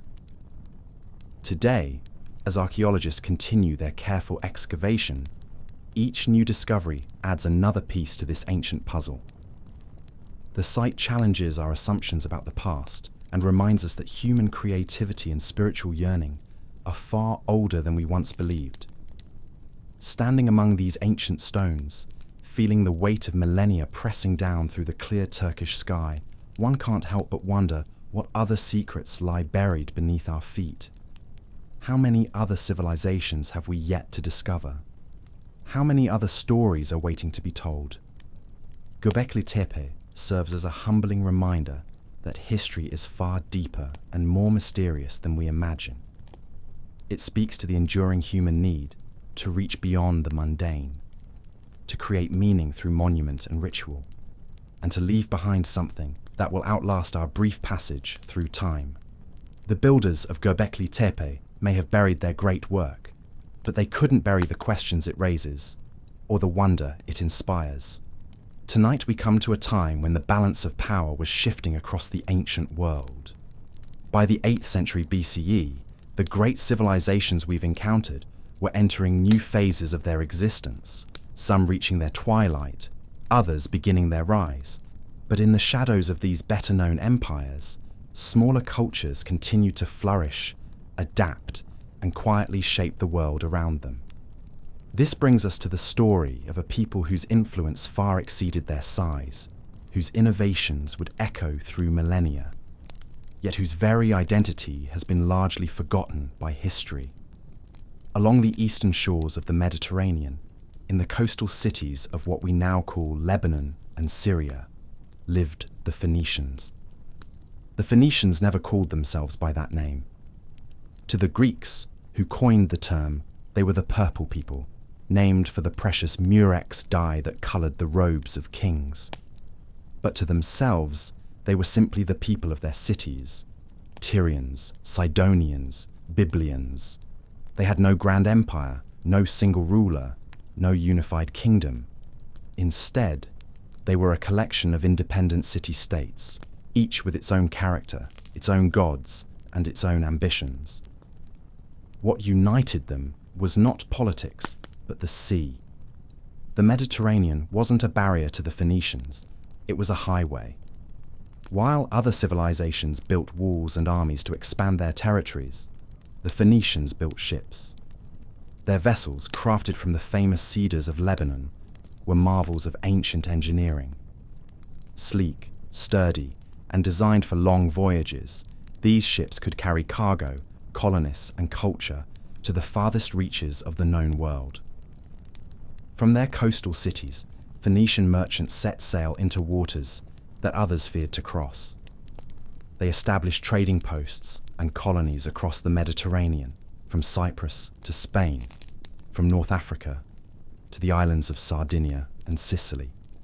Wherever they went, they brought not just goods, but ideas, technologies, and perhaps most importantly, their system of writing. The Phoenician alphabet was revolutionary.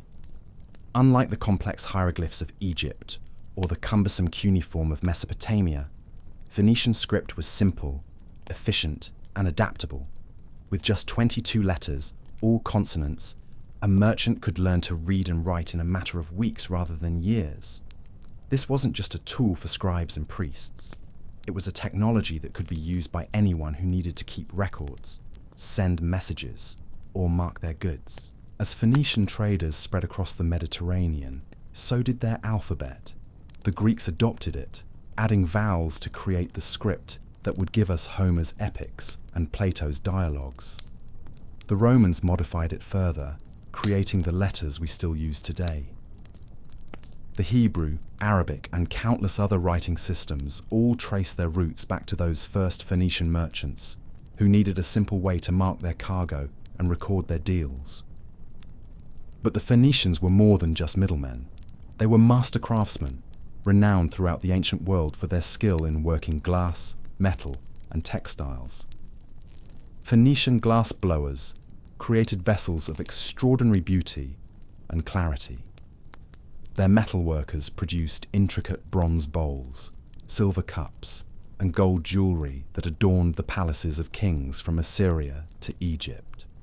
Their textile workers developed techniques for dyeing cloth in brilliant purples and crimsons, using the murex shells found along their shores. Perhaps their greatest innovation, however, was their understanding of distance and time.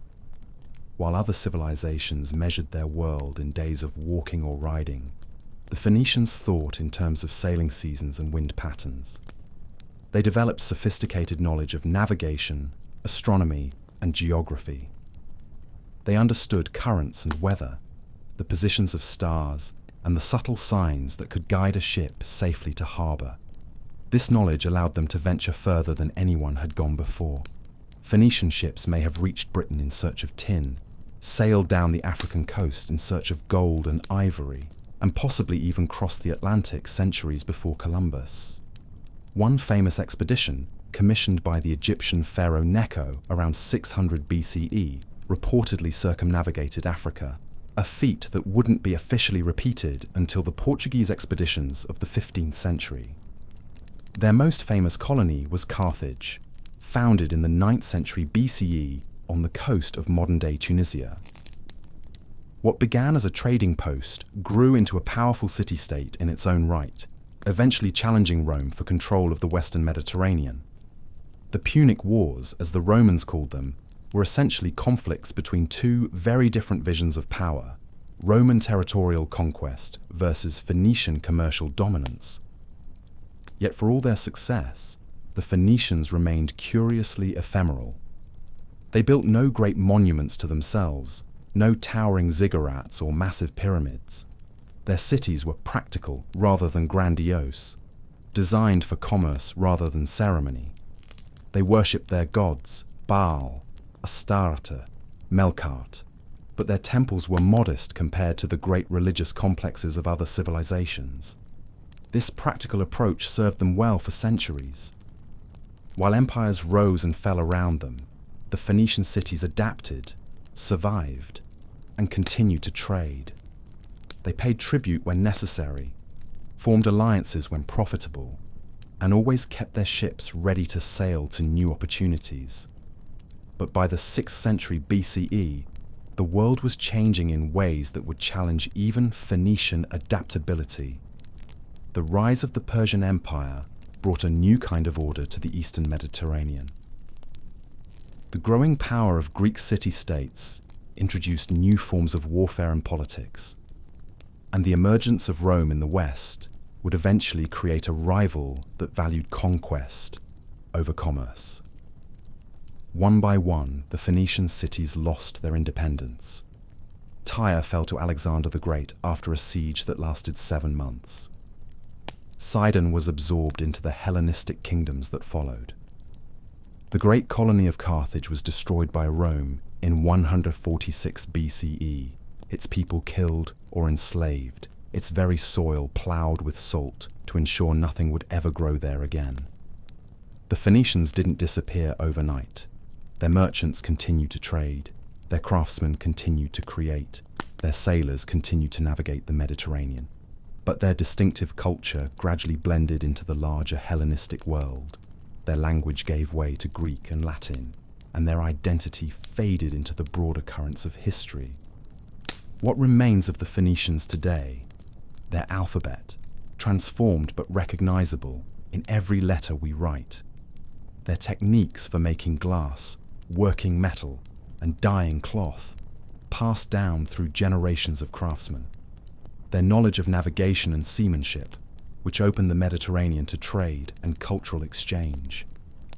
And their example of a civilization built not on conquest, but on connection, not on the power to destroy, but on the ability to create networks that spanned continents, standing today on the rocky shores of Lebanon, where Phoenician ships once set sail for distant lands. You can still feel something of their presence. The Mediterranean stretches to the horizon, blue and infinite, calling to anyone brave enough to follow its currents. The wind carries the scent of salt and cedar, the same smells that filled the lungs of those ancient mariners who first dared to sail beyond the sight of land. The Phoenicians remind us that some of history's most important legacies are the ones we take for granted. Every time we write a letter, read a book, or send a message, we're using tools they helped create. Every time we trace a trade route or follow a shipping lane, we're following paths they first charted. They may not have built empires that lasted for millennia, but they built something perhaps more enduring, the connections that allowed civilizations to learn from each other, to share their discoveries, and to become more than they could ever be alone. In the end, the Phoenicians were pioneers of a different kind. They understood that the world was vast and full of possibilities, that the horizon was not a boundary, but an invitation. From the windswept highlands of ancient Scotland, we now venture far across oceans and continents to a place where the earth itself tells stories in stone and bone. Here, in the vast interior of North America, beneath rolling prairies and river valleys, lies evidence of one of the continent's most remarkable yet least understood civilizations. No grand pyramids mark their presence. No golden treasures gleam in museum cases. Instead, their legacy lives in the very soil itself, in earthworks that reshape entire landscapes, and in a mystery that has puzzled archaeologists for generations. This is the story of the Hopewell culture, a people who flourished in the heartland of what is now the American Midwest, between roughly 100 BCE and 500 CE. They were builders of monuments made not from stone, but from earth itself, creators of vast geometric earthworks that stretch for miles across the Ohio River Valley and beyond. And they were traders whose networks reached from the Rocky Mountains to the Atlantic coast, from the Great Lakes to the Gulf of Mexico, all without horses, without wheels, without the technologies we assume such far-reaching commerce would require. The Hopewell weren't a single tribe or kingdom. They were something more complex and more elusive, a shared cultural tradition, a way of life that spread across vast distances, binding together dozens of distinct communities through common beliefs, artistic styles, and monumental construction projects. Their influence touched nearly half the continent, yet they remain largely invisible to most people today, overshadowed by the more famous civilizations that came before and after them. What we call the Hopewell tradition emerged gradually from earlier cultures, particularly the Adena people, who had begun building burial mounds in the Ohio Valley centuries before. But where the Adena created simple conical mounds, the Hopewell expanded this tradition into something far more ambitious and complex. They built not just burial sites, but entire ceremonial landscapes, geometric earthworks of stunning precision and scale that transformed the natural topography into something purposeful and sacred. At Newark, Ohio, the Hopewell constructed what may be the largest set of geometric earthworks in the world. The Great Circle, a perfect ring of earth nearly 1,200 feet in diameter, sits alongside an octagonal enclosure of equal precision. Connected by parallel walls, These structures cover more than 4 square miles. From the air, they look almost like a vast compass or astronomical instrument laid out across the landscape. And indeed, recent research suggests they may have functioned exactly that way, as carefully aligned observatories for tracking the movements of the moon and stars. Similar earthworks dot the Ohio Valley and beyond. At Chillicothe, massive rectangular enclosures frame ceremonial spaces. At Marietta, circular and square earthworks combine in complex arrangements that seem to follow mathematical principles we're only beginning to understand. Each site is different, yet all share a common vision: the transformation of natural landscapes into sacred geometry, places where the earthly and celestial realms could meet. Building these monuments required not just vision, but extraordinary coordination. Moving millions of cubic feet of earth, one basket load at a time, demanded the organized labor of entire communities working together across generations. The earthworks weren't built quickly or carelessly. They were planned, surveyed, and constructed with an attention to detail that rivals any ancient civilization. Corners align perfectly with cardinal directions. Circles achieve mathematical precision. Sightlines connect distant features across miles of terrain. But the Hopewell weren't just builders, they were artists and craftsmen of remarkable skill. Inside their burial mounds, archaeologists have uncovered some of the finest prehistoric art ever found in North America. Sheets of copper beaten into intricate headdresses and breastplates. Pipes carved from Ohio pipestone in the shapes of birds, animals, and human figures so lifelike they seem ready to move. Obsidian blades knapped with such precision that their edges are sharper than modern surgical steel. Perhaps most intriguing are the mica cutouts, sheets of the mineral carefully shaped into hands, birds, serpents, and abstract forms. Some of these cutouts are enormous, far too large to have been worn or carried. They seem to have been created purely for ceremonial purposes, perhaps as offerings or as focal points for rituals we can no longer imagine. The largest, found at Hopewell Mound Group, depicts a human hand nearly 2 feet across, cut from a single sheet of mica with extraordinary skill. The raw materials for these artifacts came from across the continent. Copper from the Great Lakes region, obsidian from Yellowstone, mica from the Appalachian Mountains, marine shells from the Gulf Coast and Atlantic shores, silver from Canada. This wasn't random collecting. It was systematic trade on a continental scale, organized and sustained across centuries. How did they do it? The Hopewell had no written language, no currency as we understand it, no central government to organize such vast networks, yet somehow they maintained trading relationships across thousands of miles, moving precious materials through dozens of intermediary groups, coordinating the flow of goods across a continent. Recent research suggests they may have used the river systems as highways, traveling by canoe along the Ohio, Mississippi, and their tributaries, establishing way stations and trading posts at strategic locations. But this wasn't just commerce, it was cultural exchange. Hopewell artistic styles, burial practices, and earthwork designs spread far beyond Ohio, appearing in modified forms from Wisconsin to Florida, from Kansas to New York. Local groups adapted Hopewell ideas to their own needs and traditions, creating regional variations while maintaining connection to the broader cultural network. The people themselves remain largely mysterious.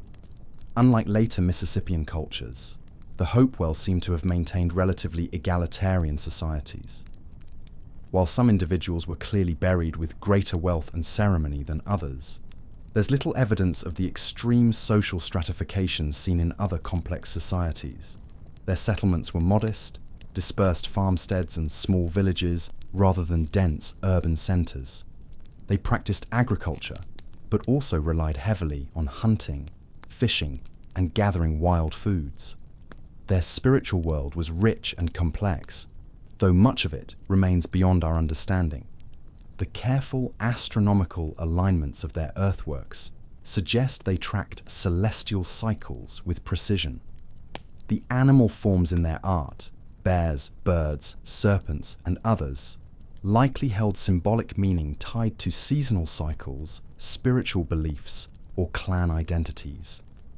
The very act of building earthworks seems to have been as important as the finished monuments themselves, bringing communities together in shared labor and purpose. And then, around 500 CE, it began to fade. Not all at once, not with conquest or catastrophe, but gradually, like a song that slowly grows quiet. The great earthwork construction projects stopped. The long-distance trade networks contracted. The distinctive Hopewell artistic styles disappeared from the archaeological record. By 600 CE, the tradition had largely ended, replaced by new cultural patterns that would eventually give rise to the later Mississippian cultures. Why it ended remains unclear. Climate change may have played a role. The medieval warm period that followed brought different growing conditions and may have disrupted established patterns of life. Social changes within Hopewell communities might have shifted priorities away from monument building and long-distance trade. The rise of bow and arrow technology around this time changed hunting practices and possibly warfare as well. But perhaps the ending is less important than what they achieved. For nearly 6 centuries, the Hopewell maintained one of the most extensive and sophisticated cultural networks in prehistoric North America. They created monuments that still inspire awe today. They developed artistic traditions of extraordinary beauty and skill. They showed that complex civilizations could thrive without cities, without kings, without the hierarchical structures we often assume are necessary for cultural achievement. Today, many of their earthworks survive, though far fewer than once existed.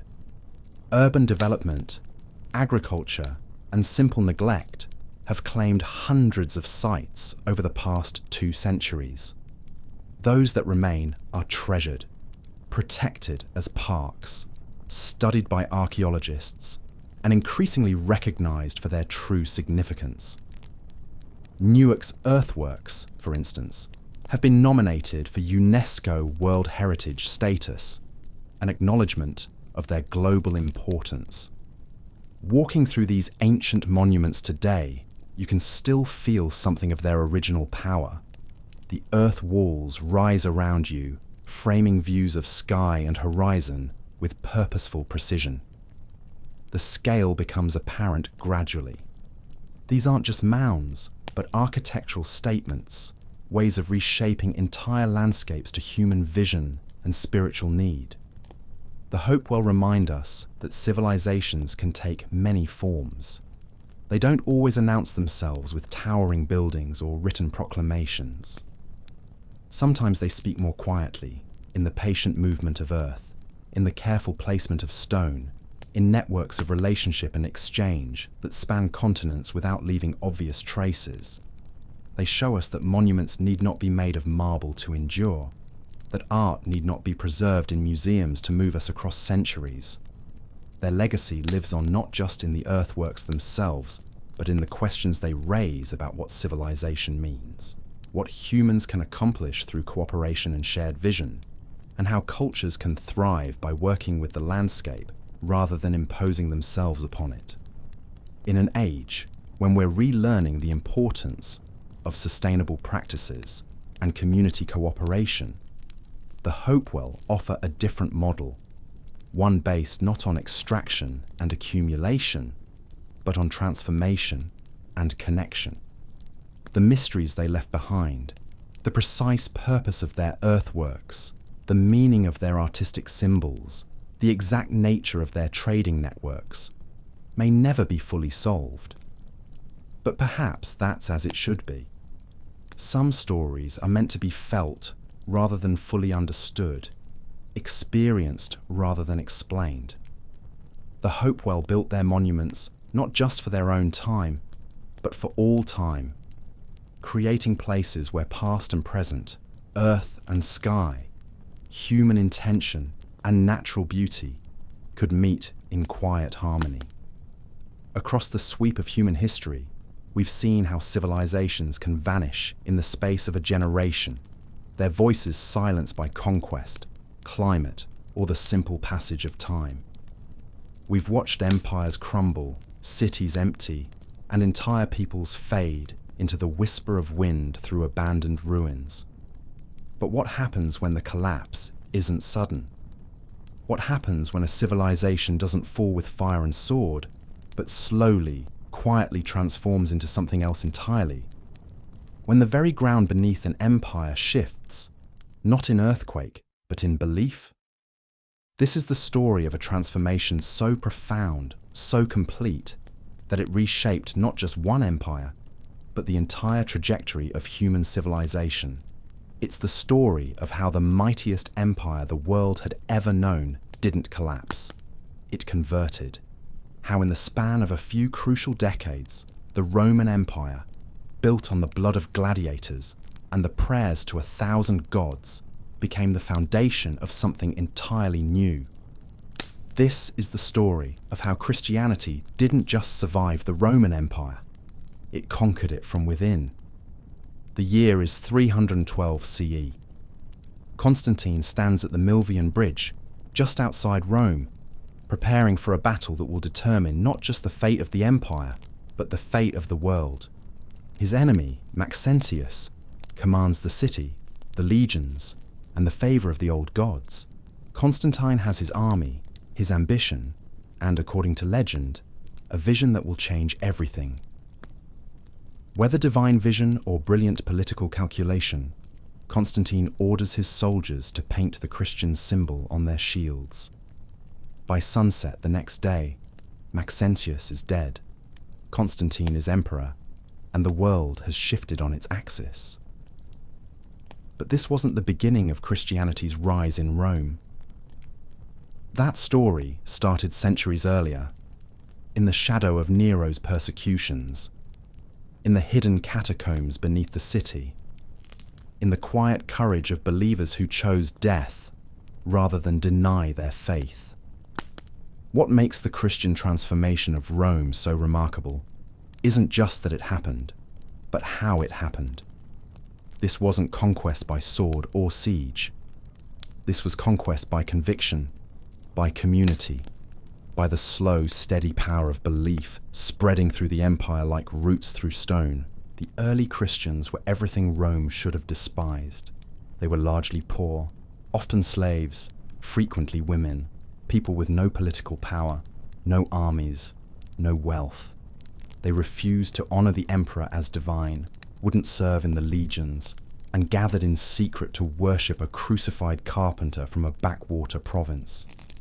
By every measure of Roman logic, they should have been crushed, forgotten, swept into the dustbin of history alongside 1,000 other mystery cults and foreign superstitions. Instead, they grew. In the tenements of Rome, the trading posts of Asia Minor, the garrison towns along the Rhine, the message spread from person to person, house to house, heart to heart. They offered something the empire couldn't. Hope. Not just for this life, but for the next. Not just for the strong, but for the weak. Not just for citizens, but for slaves.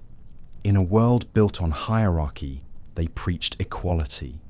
In an empire sustained by violence, they taught love. In a culture obsessed with honor and shame, they promised forgiveness. The Roman response was predictable: persecution. Nero blamed them for the Great Fire of Rome, using Christians as human torches to light his gardens.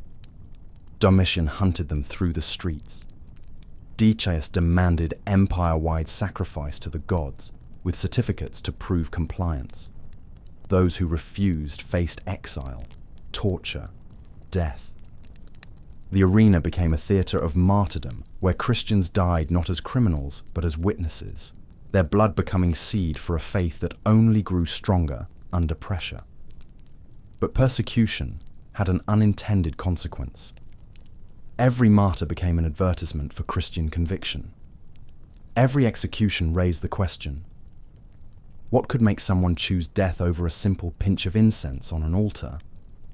The answer, whispered in slave quarters and merchant shops, discussed in bathhouses and taverns, was faith so profound it transformed how people lived and how they died. The Romans had seen courage before, but this was different. This was joy in the face of death, peace in the midst of torture, love for enemies, even as they fed you to the lions. And slowly, quietly, the empire began to change. Not just in its beliefs, but in its very structure. Christian concepts of charity created the first hospitals. Christian insistence on the sanctity of life began to challenge gladiatorial games and infanticide. Christian communities, bound together by more than blood or geography, created networks of support that stretched across the Mediterranean. When plague struck, when famine hit, when earthquakes shattered cities, it was often Christians who stayed to care for the sick, feed the hungry, bury the dead, including those who had persecuted them. By the time Constantine saw his vision at the Milvian Bridge, Christianity had already transformed the empire from within.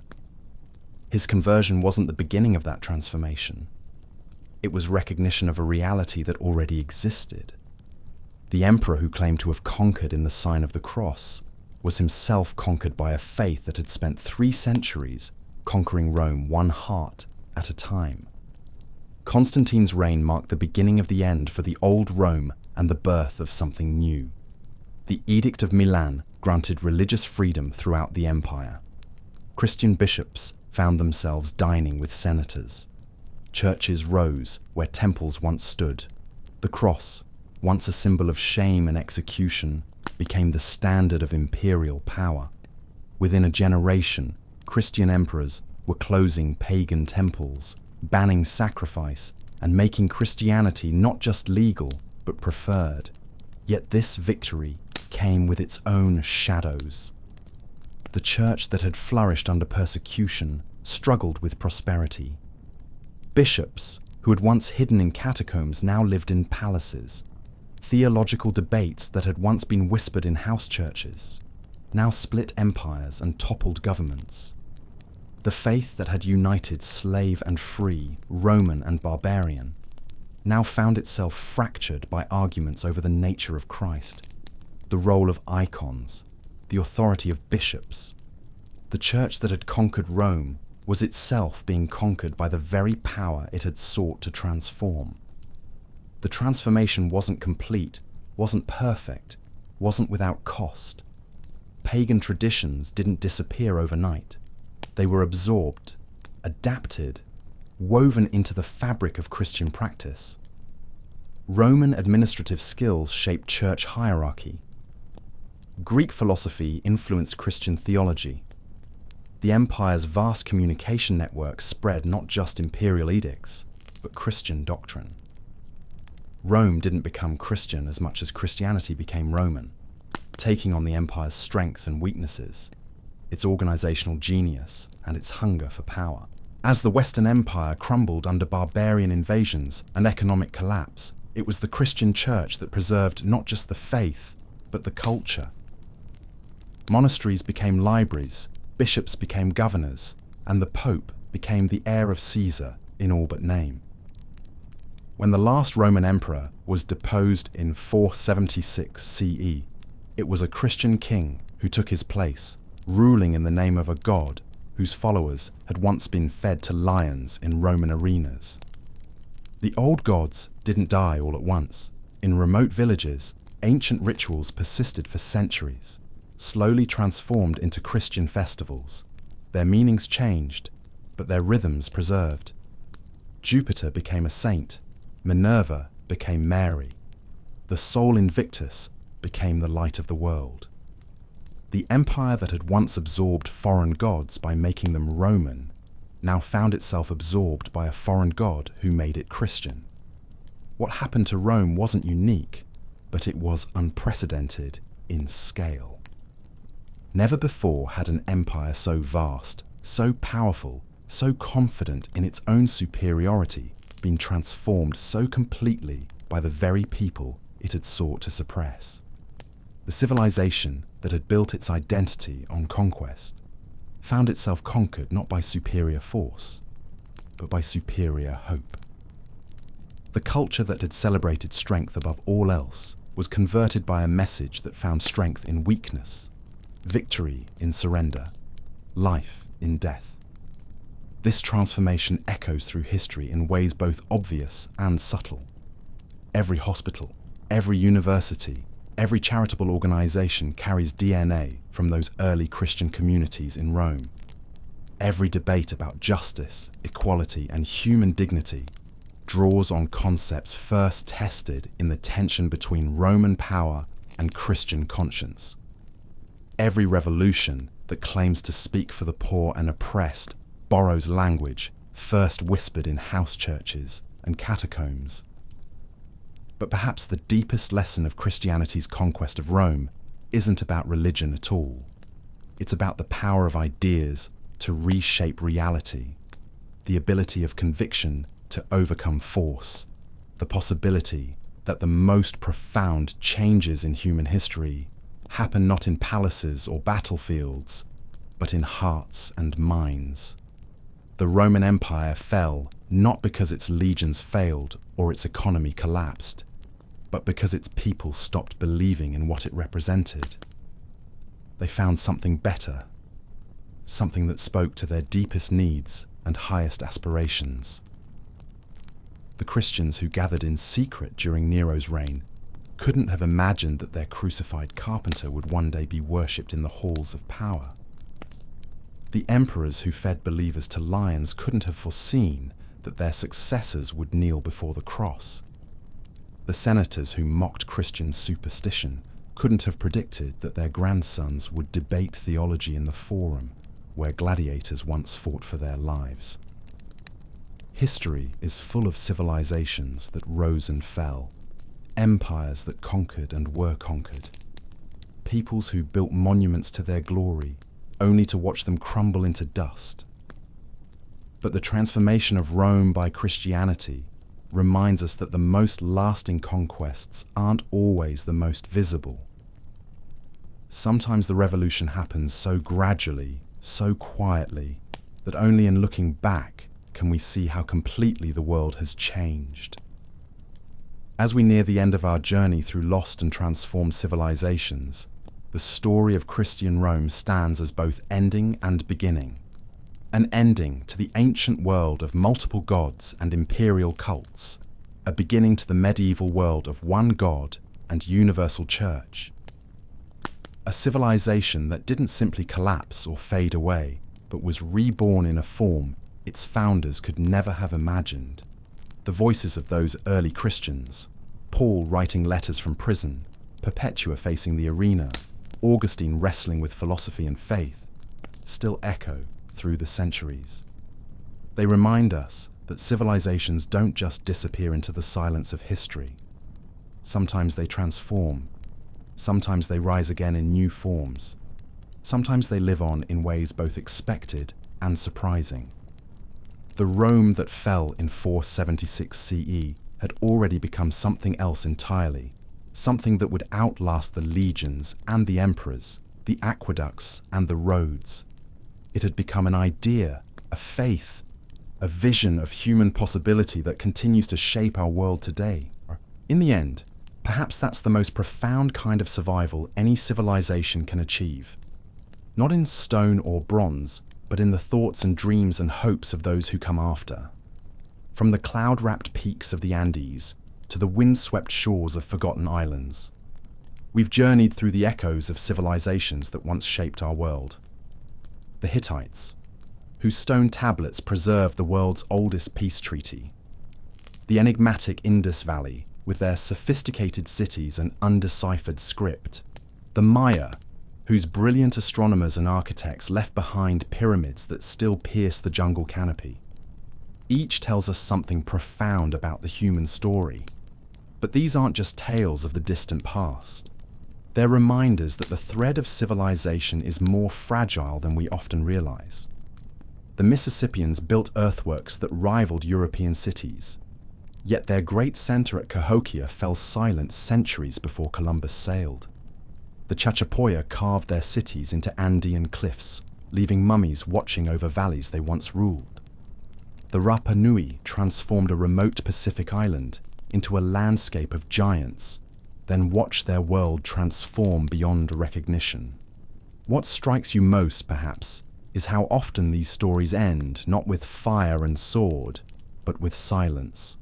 The gradual shift of trade routes, the slow change of climate, the quiet adoption of new ways of life. The Nabateans didn't fall to Roman conquest. They were absorbed into it, their desert expertise becoming part of a larger empire.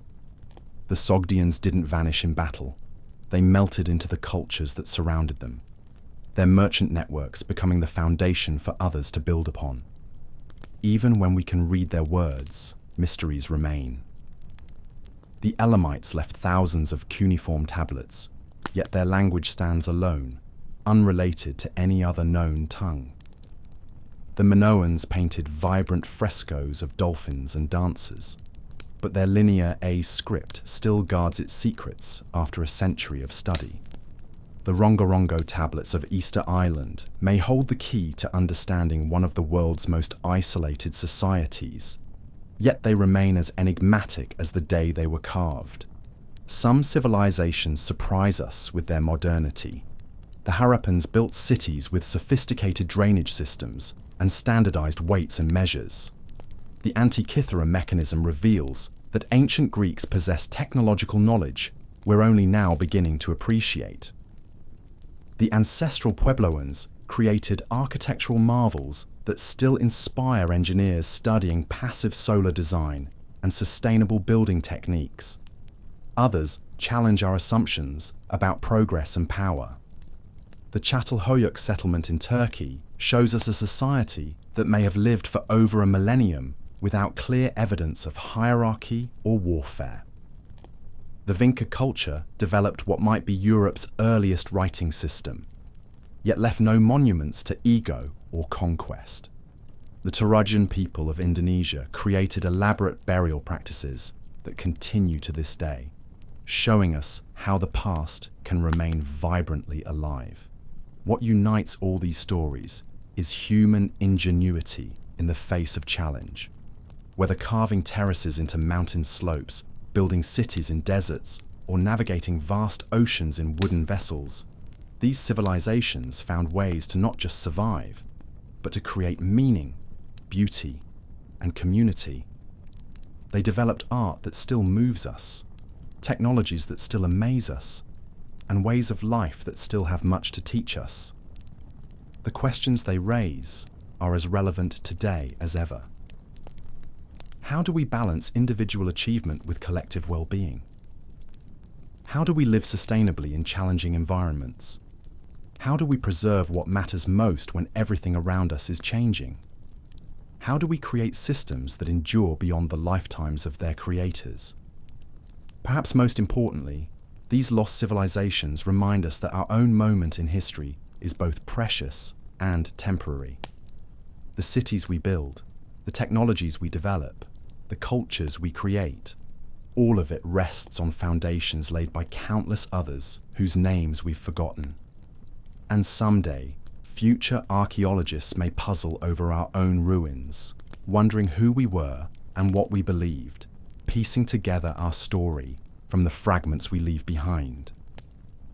In the end, these aren't really stories of loss.